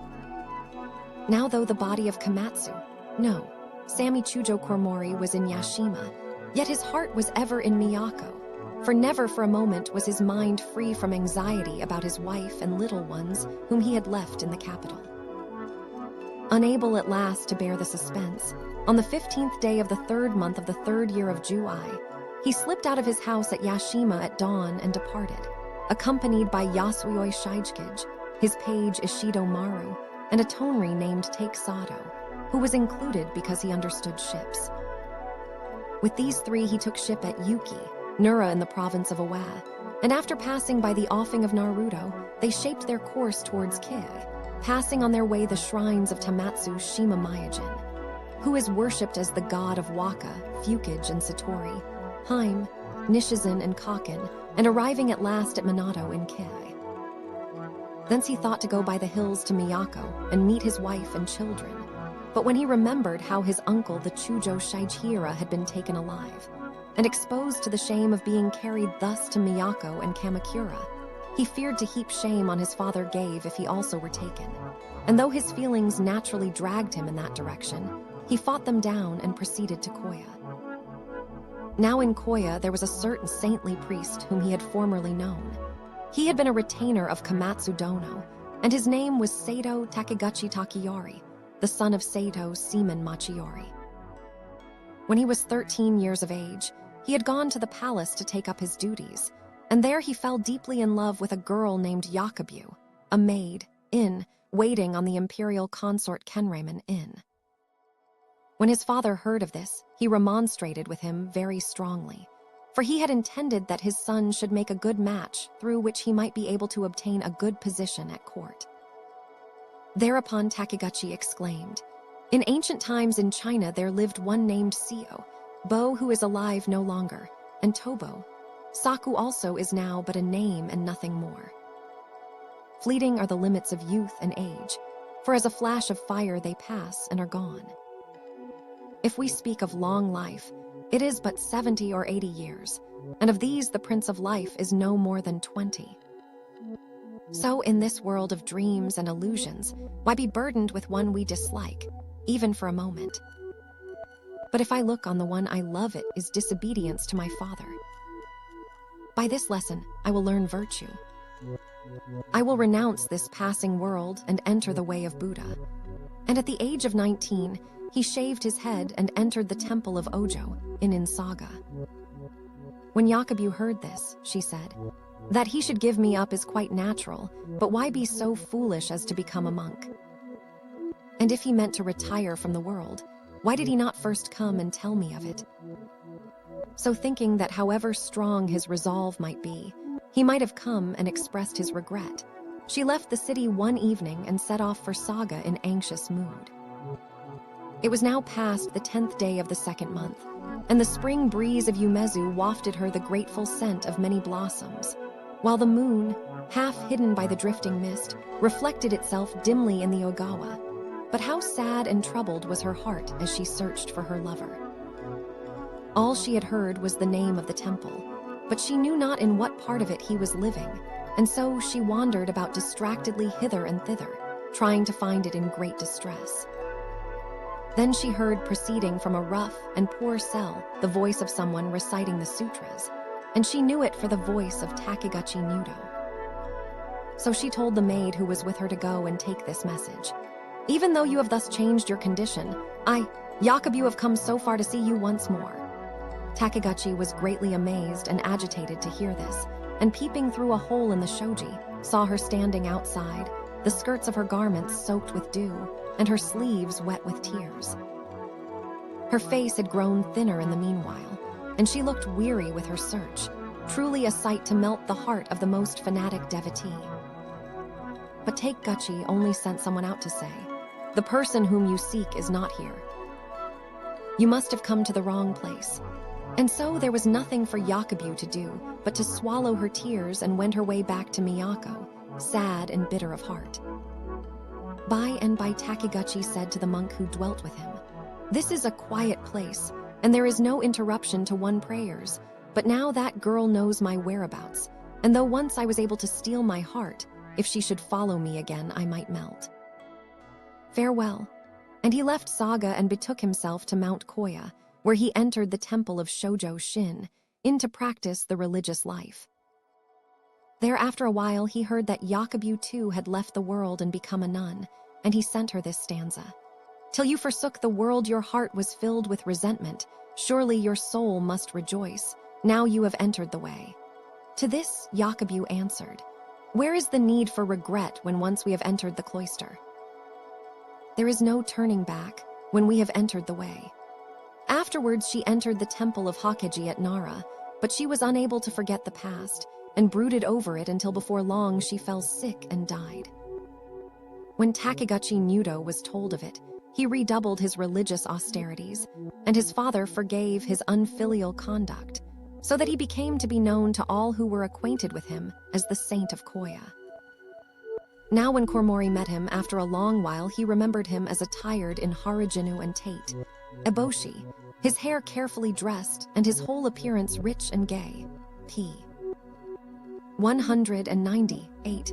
But the man he now beheld was dressed in a priest robe anti-stole of somber color, and though he was not yet 30 years old, he looked like an emaciated old monk.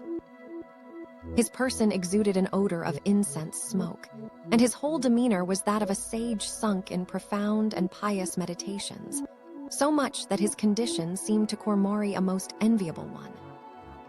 Perhaps the 7 sages of Shin who dwelt in the bamboo grove, or the 4 graybeards of Kan who lived in Shazin, did not look more venerable than he. Chapter 11. The Book of Koya. When Takegachi Nudo saw that it was Koromori, he exclaimed, "Can it be that you are not an illusion?" "When I left the capital for the western provinces," replied Koromori, "I did not think much of it, but afterwards I could not rest for a moment for anxiety about those I had left behind there. And though I said nothing, my feelings were apparent, and both Monomori and the Niidono were uncertain whether Yoritomo would extend to them the indulgence that he had to Yorimori for the sake of Ike, no, Zeni, and so, unable to bear the suspense any longer, I was impelled to come thus far.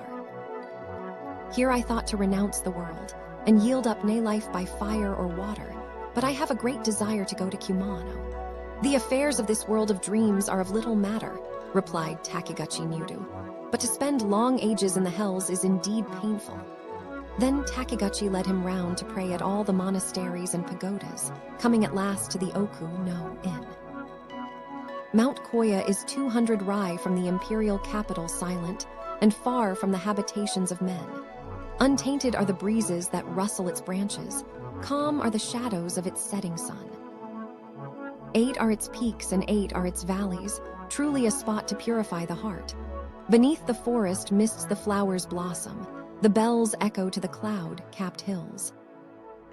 On the tiles of its roofs the pine shoots grow, mossy are its walls where the hoarfrost lingers. In ancient times in the period Enki, in answer to a request in a dream from Kobo Daishi, the Mikado Daigo Tenno sent a dark-colored robe to Koya. But when the imperial messenger Chunagen Tsukizumi knew, Kaio ascended the mountain, accompanied by the Sojo Kwanjin of Haniaji, and opened the doors of the holy tomb to put the new robe on the Daishi. A thick mist arose and hid his figure from their eyes. Bursting into tears, Kwanjin exclaimed, "Why are we not permitted to see him? This is the first time since I was born that I have received such a rebuke." And casting himself on the ground, he wept bitterly.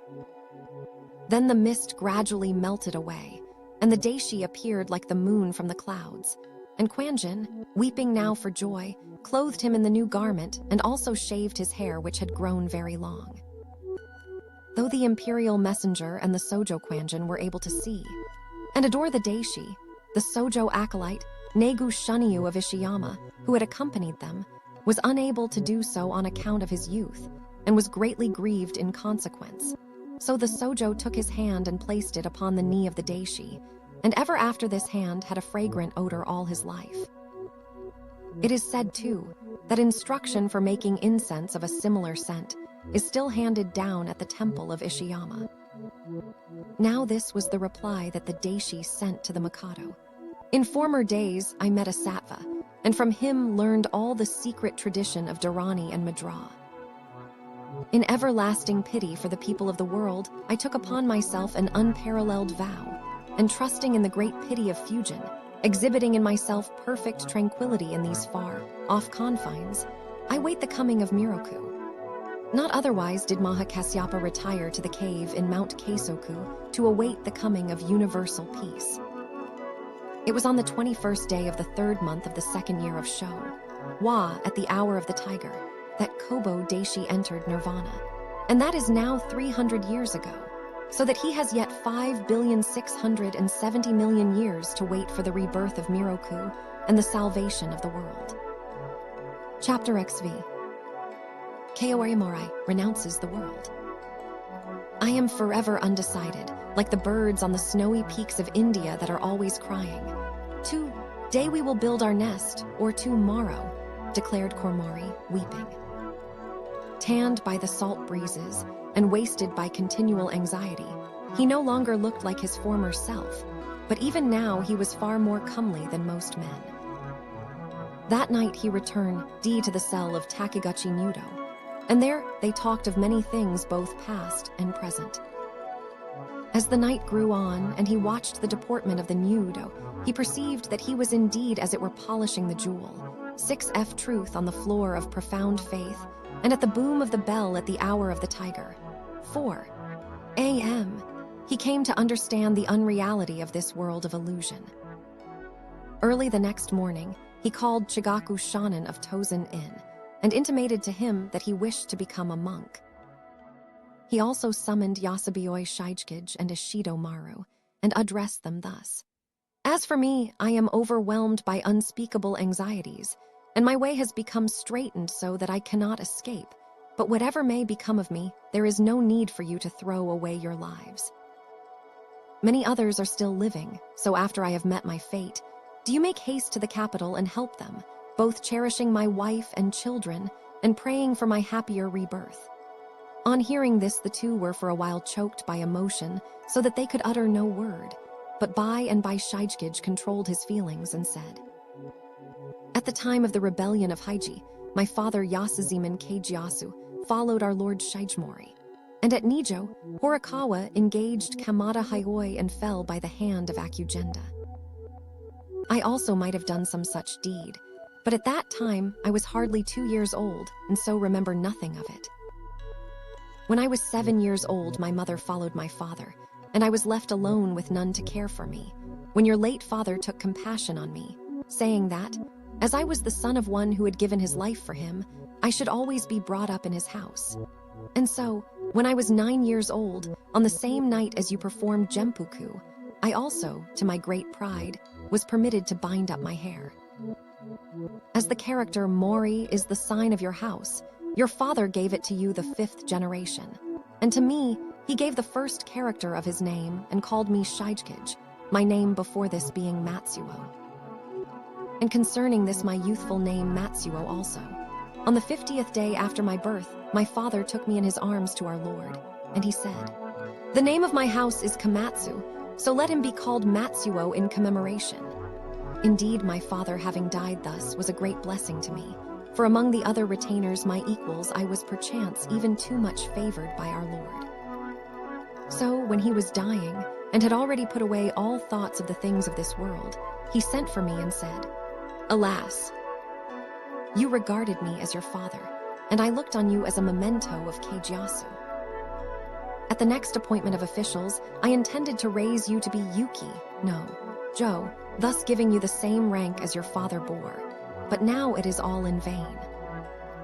But I beg you to be mindful always to keep on good terms with Kormori.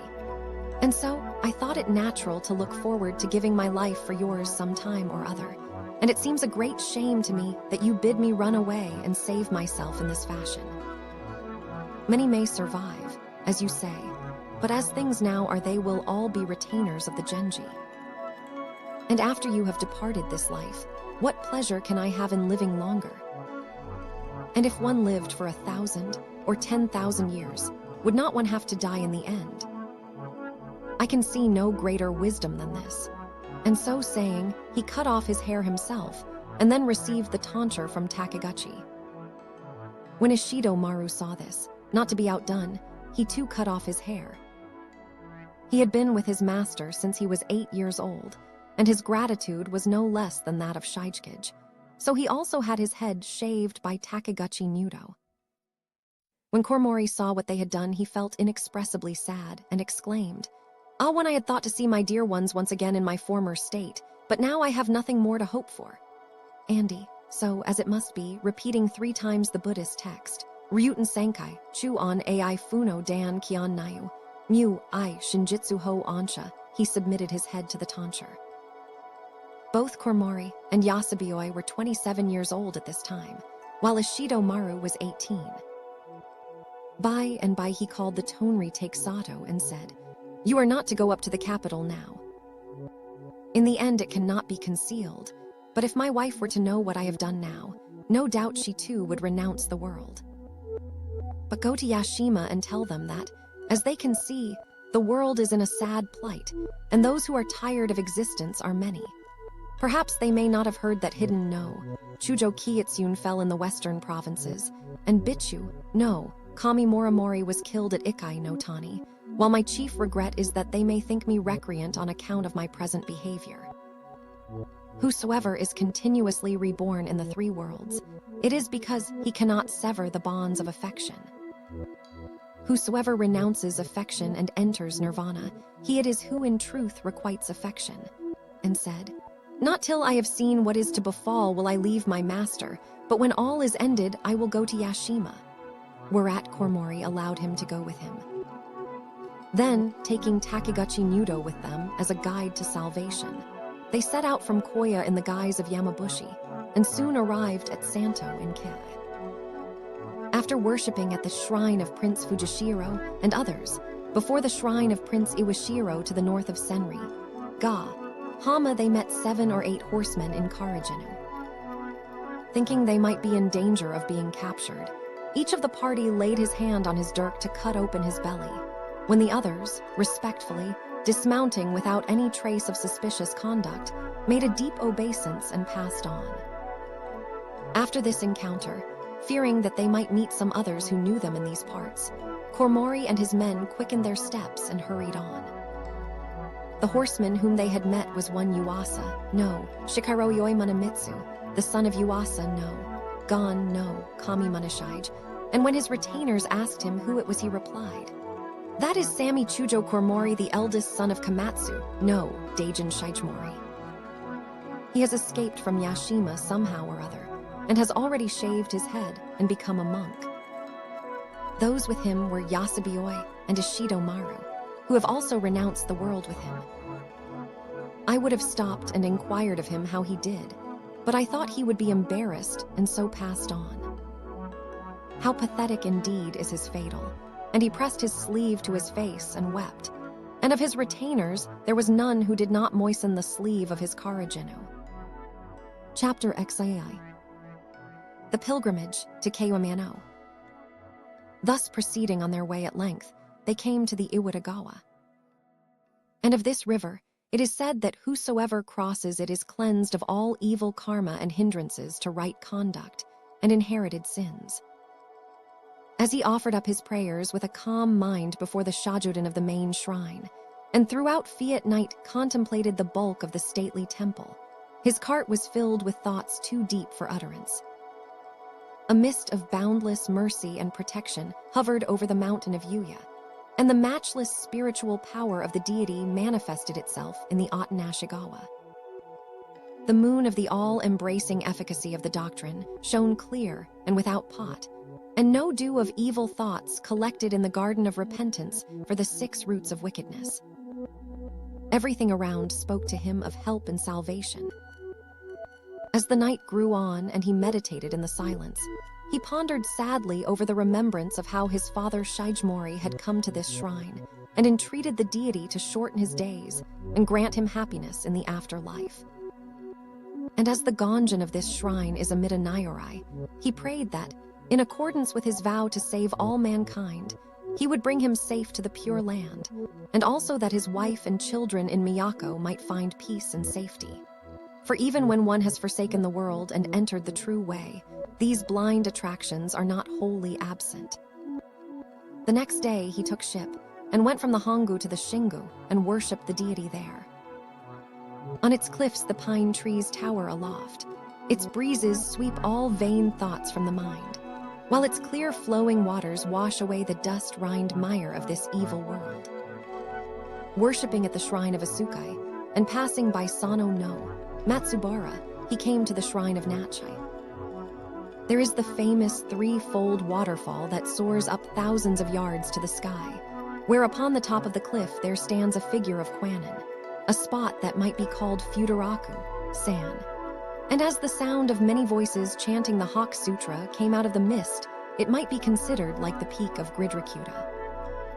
So since the time that the Ganjin became reincarnate in this mountain, all the people of our country from highest to lowest have come on pilgrimage to bow their heads and pray at this shrine, and therefrom have received great benefits. Hence are the temple roofs so many, and the courts crowded with priests and laymen. In the summer season of the period of Kwanwa, the Ho, 6 Iyuazan, an emperor possessing the 10 virtues, came to pray for rebirth in the heaven of Amida, and on the site of the cell where he stayed an ancient cherry tree in bloom still recalls his memory. When he was only Shosho of the 4th rank, in the spring of the period Anjin, there was a celebration of the 50th birthday of the Ho, 6 at the Hajujiden, and his father Kamatsu Dono, who was then Neidejin no Sadesho, and his uncle Munamori, who was Dainagan no Udesho, attended at the palace.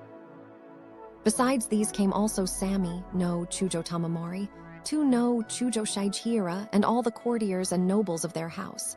Then in the height of their prosperity, and from among them as they stood by the curtain of the dancing stage, advanced this youthful Shijihira, crowned with a wreath of cherry blossoms, and danced the measure called Seikeha.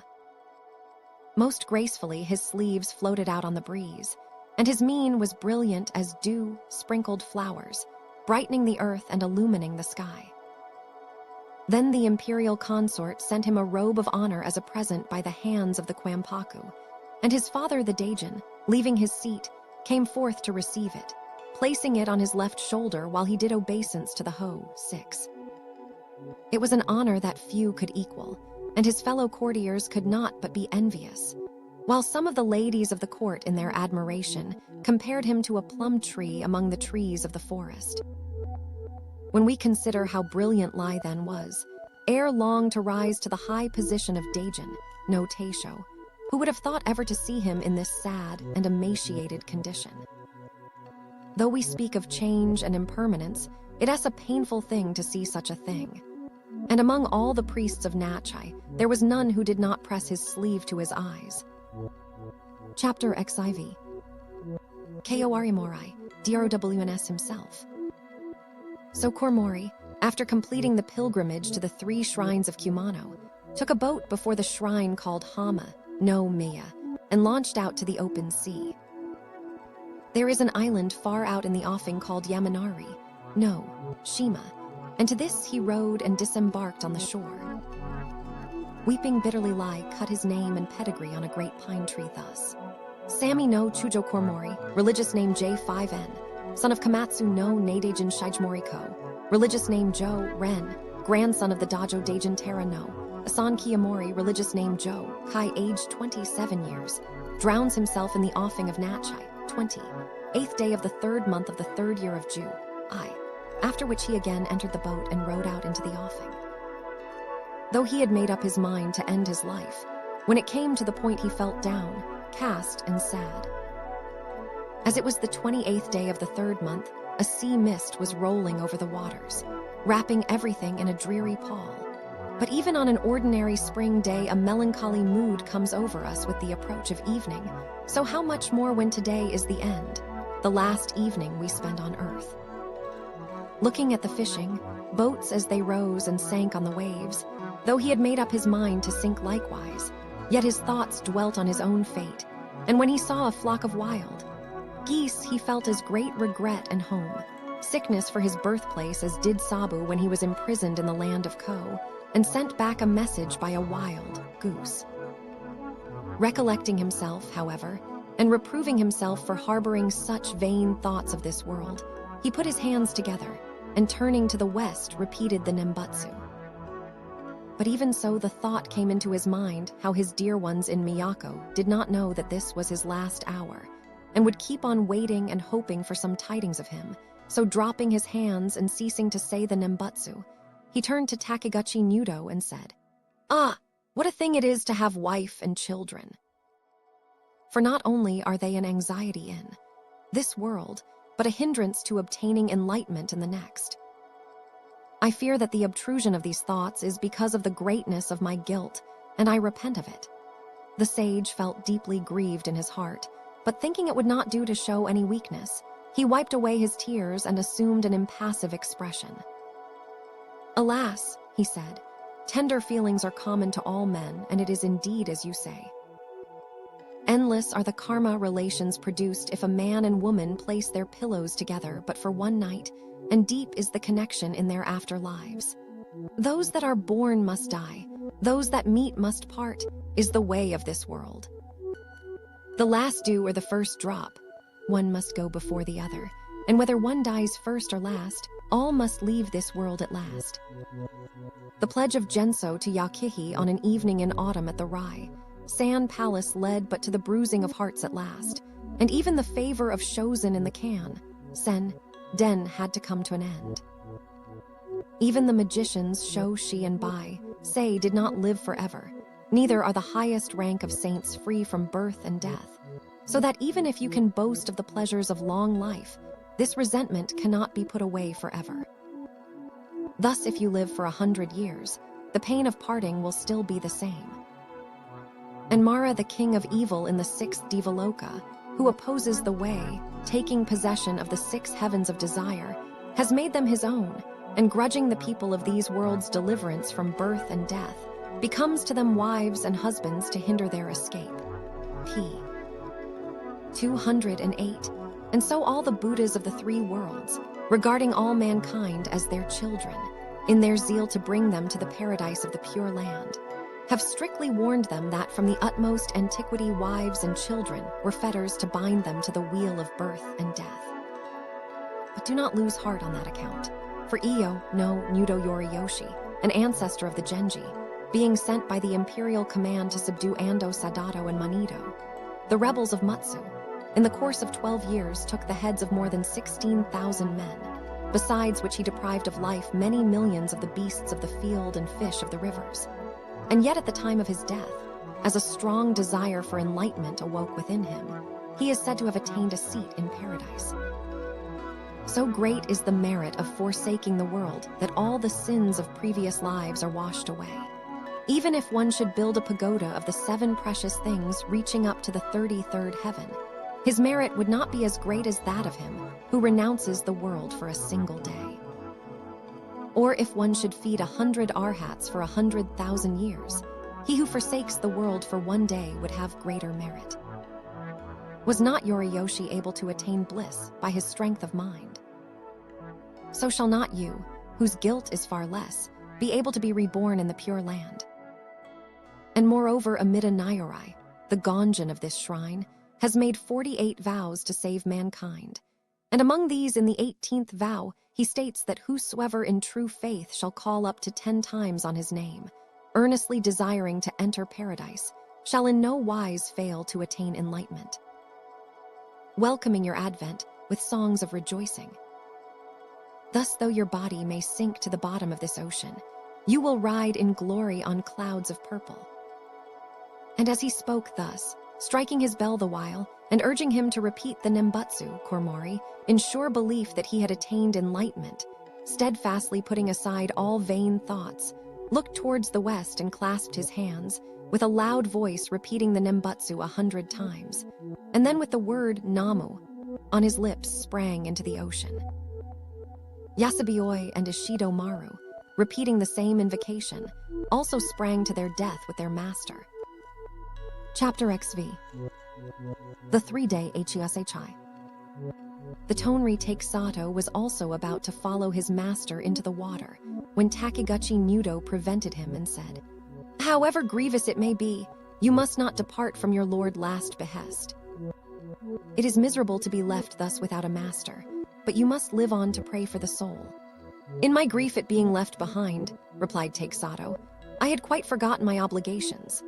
And casting himself down in the bottom of the boat, he cried and lamented aloud, just as did Tishandaka when he took the horse Kenthaka from Esakyamuni at the time of his flight to Mount Dantaloka, and returned with it to the palace.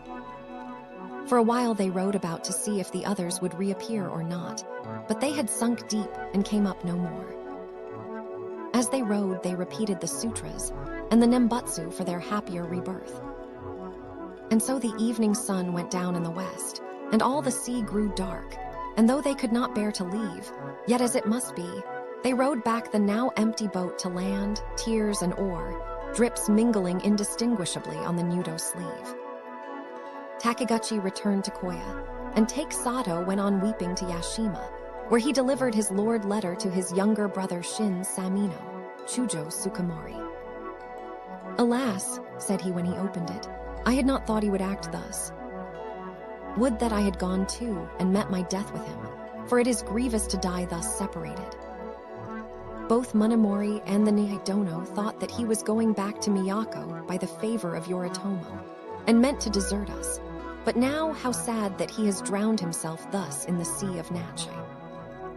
"Did he give you any message for us besides?" Then the Tonri related in detail all that Kormori had told him to say to them, about the deaths of his brothers and his sorrow at leaving them in this way, finishing with his request about the armor and sword. When he had heard it all, he pressed his sleeve to his face, exclaiming, "Now I too have no wish to live any longer." And all the samurai who stood round, noticing the great resemblance he bore to the late Chujo, could not forbear from moistening their sleeves. Monomori and the Ama also, when they heard that he had not entreated the favor of Yoritomo as they had thought, were terribly pained at his untimely death. On the first day of the 4th month, the era was changed, and the subsequent one was called Ryaku. On the same day, an appointment of officials was held, and the former Suke Yorimoto of Kamakura was raised to the lower grade of the upper 4th rank from the lower grade of the lower 5th, thus passing over 5 grades at once. On the 3rd day, the Emperor Sudoku was raised to be a god, and a shrine was dedicated to him at Oi, no Mikado, the ancient battlefield of Hojin. This is said to have been done by order of the O alone, the imperial court knowing nothing about it. But lately a messenger had come from Kamakura, saying, "Come down hither without delay, for I wish to see you. I will receive you just as the late Ike no Zeni." And so he started at once. Now among his retainers was one Yahebioi Munikio, the most faithful of all the hereditary vassals of the Heth, E.K., and he would not accompany him on this occasion. On being asked the reason, he replied, "My lord is thus able to go down in safety, but I cannot rest for thinking of the others of our house who are tossed about on the waves of the Western Ocean. So when I have calmed my mind somewhat, I will follow on afterward." Abashed and pained by this speech, the Danegan replied, "Indeed, I felt it hard to be left behind here when the rest of our family fled, but life is precious, and I was loath to throw it away, so I reluctantly stayed. And now that I must go down to Kamakura, why can you not escort me on such a long journey? When I stayed behind, why did you not offer any remonstrance? Was there anything, great or small, in which I did not consult you?"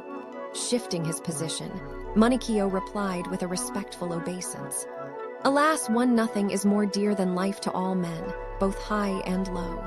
And so it is said that one will leave the world sooner than give up his life. I did not think it a bad deed that you should stay behind here, and it is only because the life of Yoritomo himself was spared that he has reached his present happy condition. Moreover, he has not forgotten my services in escorting him, at the bidding the late Heike Naozane, as far as Shinohara in Omi at the time of his exile. And if I accompany you to Kamakura, he will certainly entertain me bountifully and make me presents. Therefore it is that, when I think of my friends and the courtiers of our house cast upon the waters of the Western Sea, I feel ashamed to receive such preference. And as to your going on a long journey, I indeed feel anxious, and if you were going to attack the enemy, I would not fail to be among the first to go. But in this case, I think it no wrong to refuse.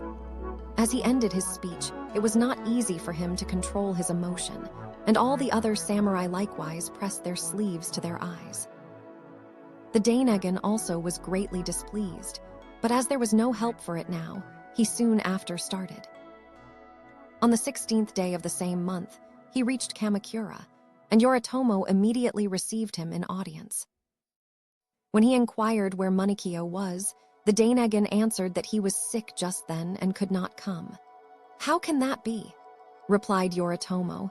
"I was formerly committed to his charge, and so I feel very grateful to him and was looking forward with great pleasure to seeing him again. It is indeed a pity that he has not come with you." And as he had already prepared a grant of manors and many presents for him, he was very disappointed. The lords of the eastern country also, who had prepared similar presents and striven against each other to do him honor, also expressed their regret at his absence. On the 9th day of the 6th month, the Dainagon Yorimori started on his return journey to the capital. For though Yoritomo pressed him to stay longer, he feared that those in Miyako would be anxious about him, and so begged leave to depart. Yoritomo then sent a request to the Ho, that Yorimori should be confirmed in the possession of all his fiefs and land, and that he should hold his office of Dainagon as heretofore. Besides this, he presented him with 30 saddled horses and 30 unsaddled, and 30 long chests full of gold, rolls of silk, and dyed stuffs. Moreover, besides, what Yoritomo gave him, the lords of the eastern country vied with each other in making him presents, so that the horses alone amounted to 300. So that Heike Dainagon Yorimori Kaio not only returned to Miyako with his head on his shoulders, but with great store of riches besides. On the same day, Hirata Nudo Sadatsugu, uncle of Higo Kami Sadayoshi, headed the troops of Iga and Issei and led them against the province of Omi. But some offshoots of the Genji rode out to encounter them, and on the 22nd day, unable to hold out any longer, the men of Iga and Issei were beaten and routed. Pathetically heroic was the loyal conduct of these hereditary retainers of the Heike house in remembering their ancient obligations, but their plan of campaign was quite beyond their strength. This was what is called the 3 days Heishi, chapter XVI. Fugitio. Now when the scanty tidings which the wife of Kormori had been accustomed to receive from her husband ceased altogether, for she had always heard from him about once a month, she continued waiting and hoping. But when the spring lengthened into summer, and there were rumors that he was no longer in Yashima, she became exceedingly anxious and sent a messenger to Yashima to inquire. For some time the messenger did not return, and the summer became autumn, when, at the end of the 7th month, he came back at last, and in answer to the question of his mistress, told her that Kormori had started from Yashima at dawn on the 15th day of the 3rd month with Yasabioi and Ishido Maru, had proceeded to Koya and become a monk, after which he had made pilgrimage to Kumano, and drowned himself in the offing of Natchai, which news he had heard from the Tonri Takesato. On hearing this, the lady, confirmed in her worst fears, cast herself to the ground in an excess of grief, while her young children joined the voices of their lamentation to hers. Then the lady who was milk, nurse to her young son, controlling her emotion, spoke thus: "This is truly no matter for weeping. to be taken alive like Hun, Sami Chujo Shichihira, and exposed to the disgrace of being taken to Miyako and Kamakura is indeed painful.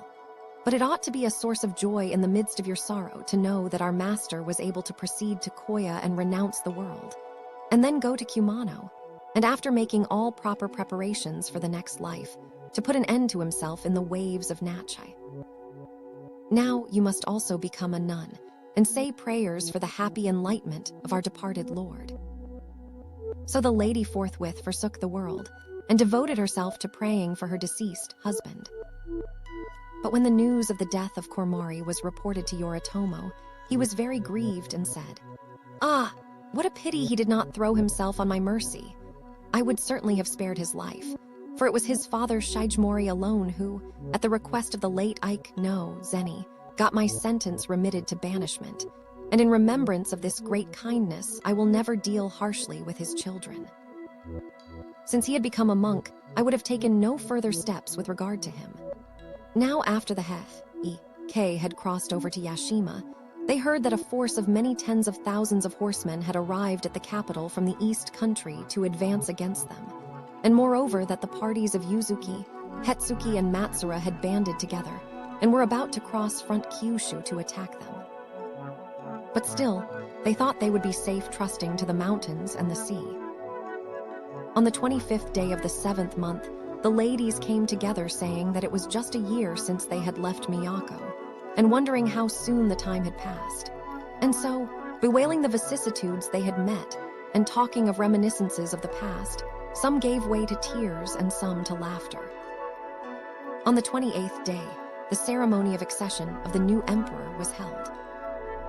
This is said to have been the first time that an accession ceremony was held without the imperial seal, the sacred sword, and the sacred mirror, in all the line of 82 human emperors who had reigned until now.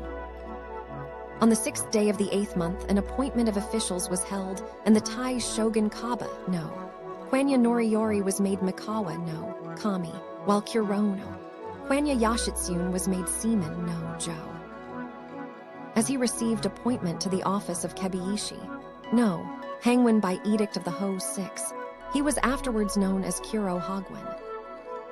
It was now autumn, and the wind began to blow in the stalks of the hagi, while the dew hung heavy on its lower leaves. The resentful hum of the insects, the rustling of the rice, stalks, and the failing of the leaves all bring sad thoughts, and the quickly darkening skies of the short days of autumn always cause gloomy feelings. So we can well imagine how much more melancholy must those of the Heike have been. In former days, they used to divert themselves with the spring flowers in the palace gardens, but now they languished under the autumn moon by the shore of Yashima. While they composed verses to the bright moon, the evenings of Miyako were ever in their thoughts, and so they consoled themselves with tears in their eyes. The p. 216 following verse made by Sama no Kami Yukimori well expresses their feelings. Though the palace is in the place where our sovereign is dwelling, yet is Miyako still dearer than ever to me. Meanwhile, the commander in Chief Mikawa no Kami Noriyori set forth on the 12th day of the 9th month for the western provinces to subdue the Heike. Tanai Takage, Hiki no Tanai Tamamune, I Liki no Toshiro Yashikazu, Yada no Shiro Mushatam, Anzai no Saburo Akamasu Ogo no Saburo Sanehide, Nakajono Toji Inaga, Ippin, Bo Shojin, and Tasabo Shashan. The force under these leaders numbered about 30,000 horsemen, and they rode out of Miyako and proceeded as far as Muratsu in Harima. On the side of the Heike, the commanders were Kamatsuno, Shin, Sami Chuju Sukamori, Kamatsu no Shosho Aramori, and Tango no Jiju Tadafusa, while as commanders of the samurai were Echu no Jiroyoi Moritsugu, Kazusa no Goroyoi Tadamitsu, and Akashichihoi Kagekyo, who with about 500 ships of war rode out as far as Kajima in Bizen. When the Genji heard this, they also left Mum and took up their position at Fujito at Nishikawajid in the province of Bizen. Thus the two armies were only separated by a distance of 25 cho, and though the Genji were eager to attack, as they had no ships they could do nothing. but had to remain waiting idly where they were. Now, while the warriors of the Genji were wondering what they could do, on the evening of the 25th day Saburo Moritsuna of Omi sought out a native of the place, and presenting him with a hitotare, a wadded silk robe, a short hakama and a silver-mounted sayamaki, asked him if he could show him a place where it was possible to cross over to the other side of the sea on horseback. "Though very few of the people about here know of such a place, I can show you one," said the man. "There is a place like the shallows of a river, about 10 cho wide. At the beginning of the month it is to the east, and at the end of the month it is to the west, and there you can easily cross over on horseback." "In that case," said Sasaki, "let us cross over and see." So both he and the man stripped naked and crossed over the shallow that the man pointed out, and indeed it was not very deep.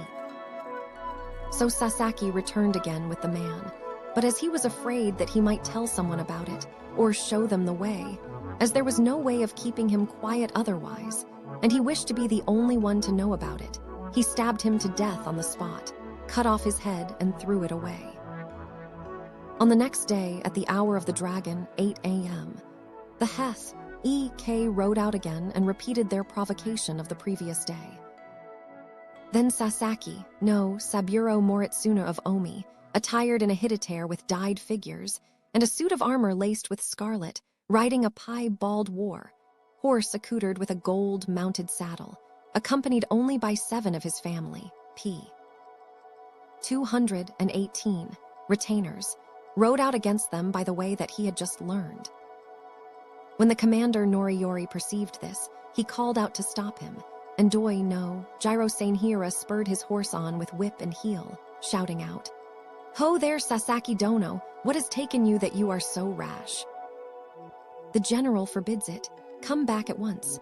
But Sasaki rode on as though he heard nothing, and Doi, unable to stay him, followed on after him and crossed also. In some places, the water was up to the horse chest, in others up to the edge of his harness or his girth, and in some parts it reached to the middle of the saddle, but by swimming in the deep places and wading in the shallow at length they got over safely. When Noriyori saw this, he shouted out, "Sasaki has got the better of us, the water is shallow, after him and cross," and so, at his order, the whole army of 30,000 men rowed into the water crossed over. The Heike, on their part, launching all their ships, drew their bows and shot at them with all their might. But the Genji paid no heed, sloping the neck, pieces of their helmets to avoid the arrows, and grappling the ships with iron rakes and bill hooks, shouting and fighting with the utmost fierceness all day long. The fight raged. And when night came on, the ships of the Heike were out in the offing, while the genii had crossed over to Kojima and landed there to breathe their horses. The next day the Heike had retired again to Yashima, and the genii, though eager to follow them and renew the battle, were unable to do so on account of their lack of ships. From ancient times, there have been many warriors who have crossed over rivers on horseback, but however it may be in India or China, I know not, in our country to cross the sea on horseback was regarded as a very extraordinary feat. Therefore the fief of Kojima in Bizen was given to Sasaki, and the record of this deed was inscribed in the annals of Yoritomo. Chapter XVI. The Accession Festival. On the 28th day of the same month, there was another appointment of officials at Miyako, and Kuro Hagwin Yashitsune was promoted to be I no JD, being then known as Kuro Teiyu no Hagwin. And so the 10th month began, and at Yashima the wind blew strongly so that the waves rolled up high on the beach, wherefore no army was able to attack it. Merchants too came but seldom, so there was little communication with the capital. The sky was overcast and hail fell, so that all were gloomy and dispirited. Now as the Daijo, or Accession Festival, was to be held in the capital, on the 3rd day of the 10th month, the new emperor went in procession for the ceremony of purification, Tokudeji Dono acting as Nabin. On the occasion of the same ceremony being performed 2 years before for the Emperor Antoku, now in Yashima, the Heike Nadejin Munernori Kaio had officiated, and the stateliness with which he walked behind the Drajan banner, and the harmony with which he wore his robes, the set of his kamuri with his long sleeves, down to the skirts of his hakama, was most magnificent. And what could have been finer than the dignity of the imperial guard of the Kano, Tsukasa, under the command of Sami, no, Chujo Tamamori and no, Chujo Shigeira, as they manned the traces of the imperial car. On this occasion, Kuro Teiyu, no, Hagwin Yashitsune commanded them, and though by comparison with Kaizo Yashinaka he was quite an accomplished courtier, yet he was far inferior to the dregs of the Heth, E.K. On the 18th day, the Daijo festival was celebrated, but in form only, for compared with the periods of Jai Sho and Yo, Wa, when Takakura Tenno was on the throne, the farmers and people of the present era were so harassed and destroyed by both the Heth, E.K. and Genji, that they could neither sow their seed nor reap their harvest. So how was it possible to celebrate such a great festival in more than a formal way? Now if the Tai, Shogun Noriyori, had continued to prosecute his attack on the Heth E.K., he could have easily destroyed them. But instead of that, he remained with his army at Muratsu and Takasago, amusing himself with a lot of courtesans and harlots that he had got together, and wasting the resources of the country as well as troubling the people to no small extent. And though there were many lords of the East country with him, both great and small, as he was in supreme command, they could do nothing. And in this way the year ended.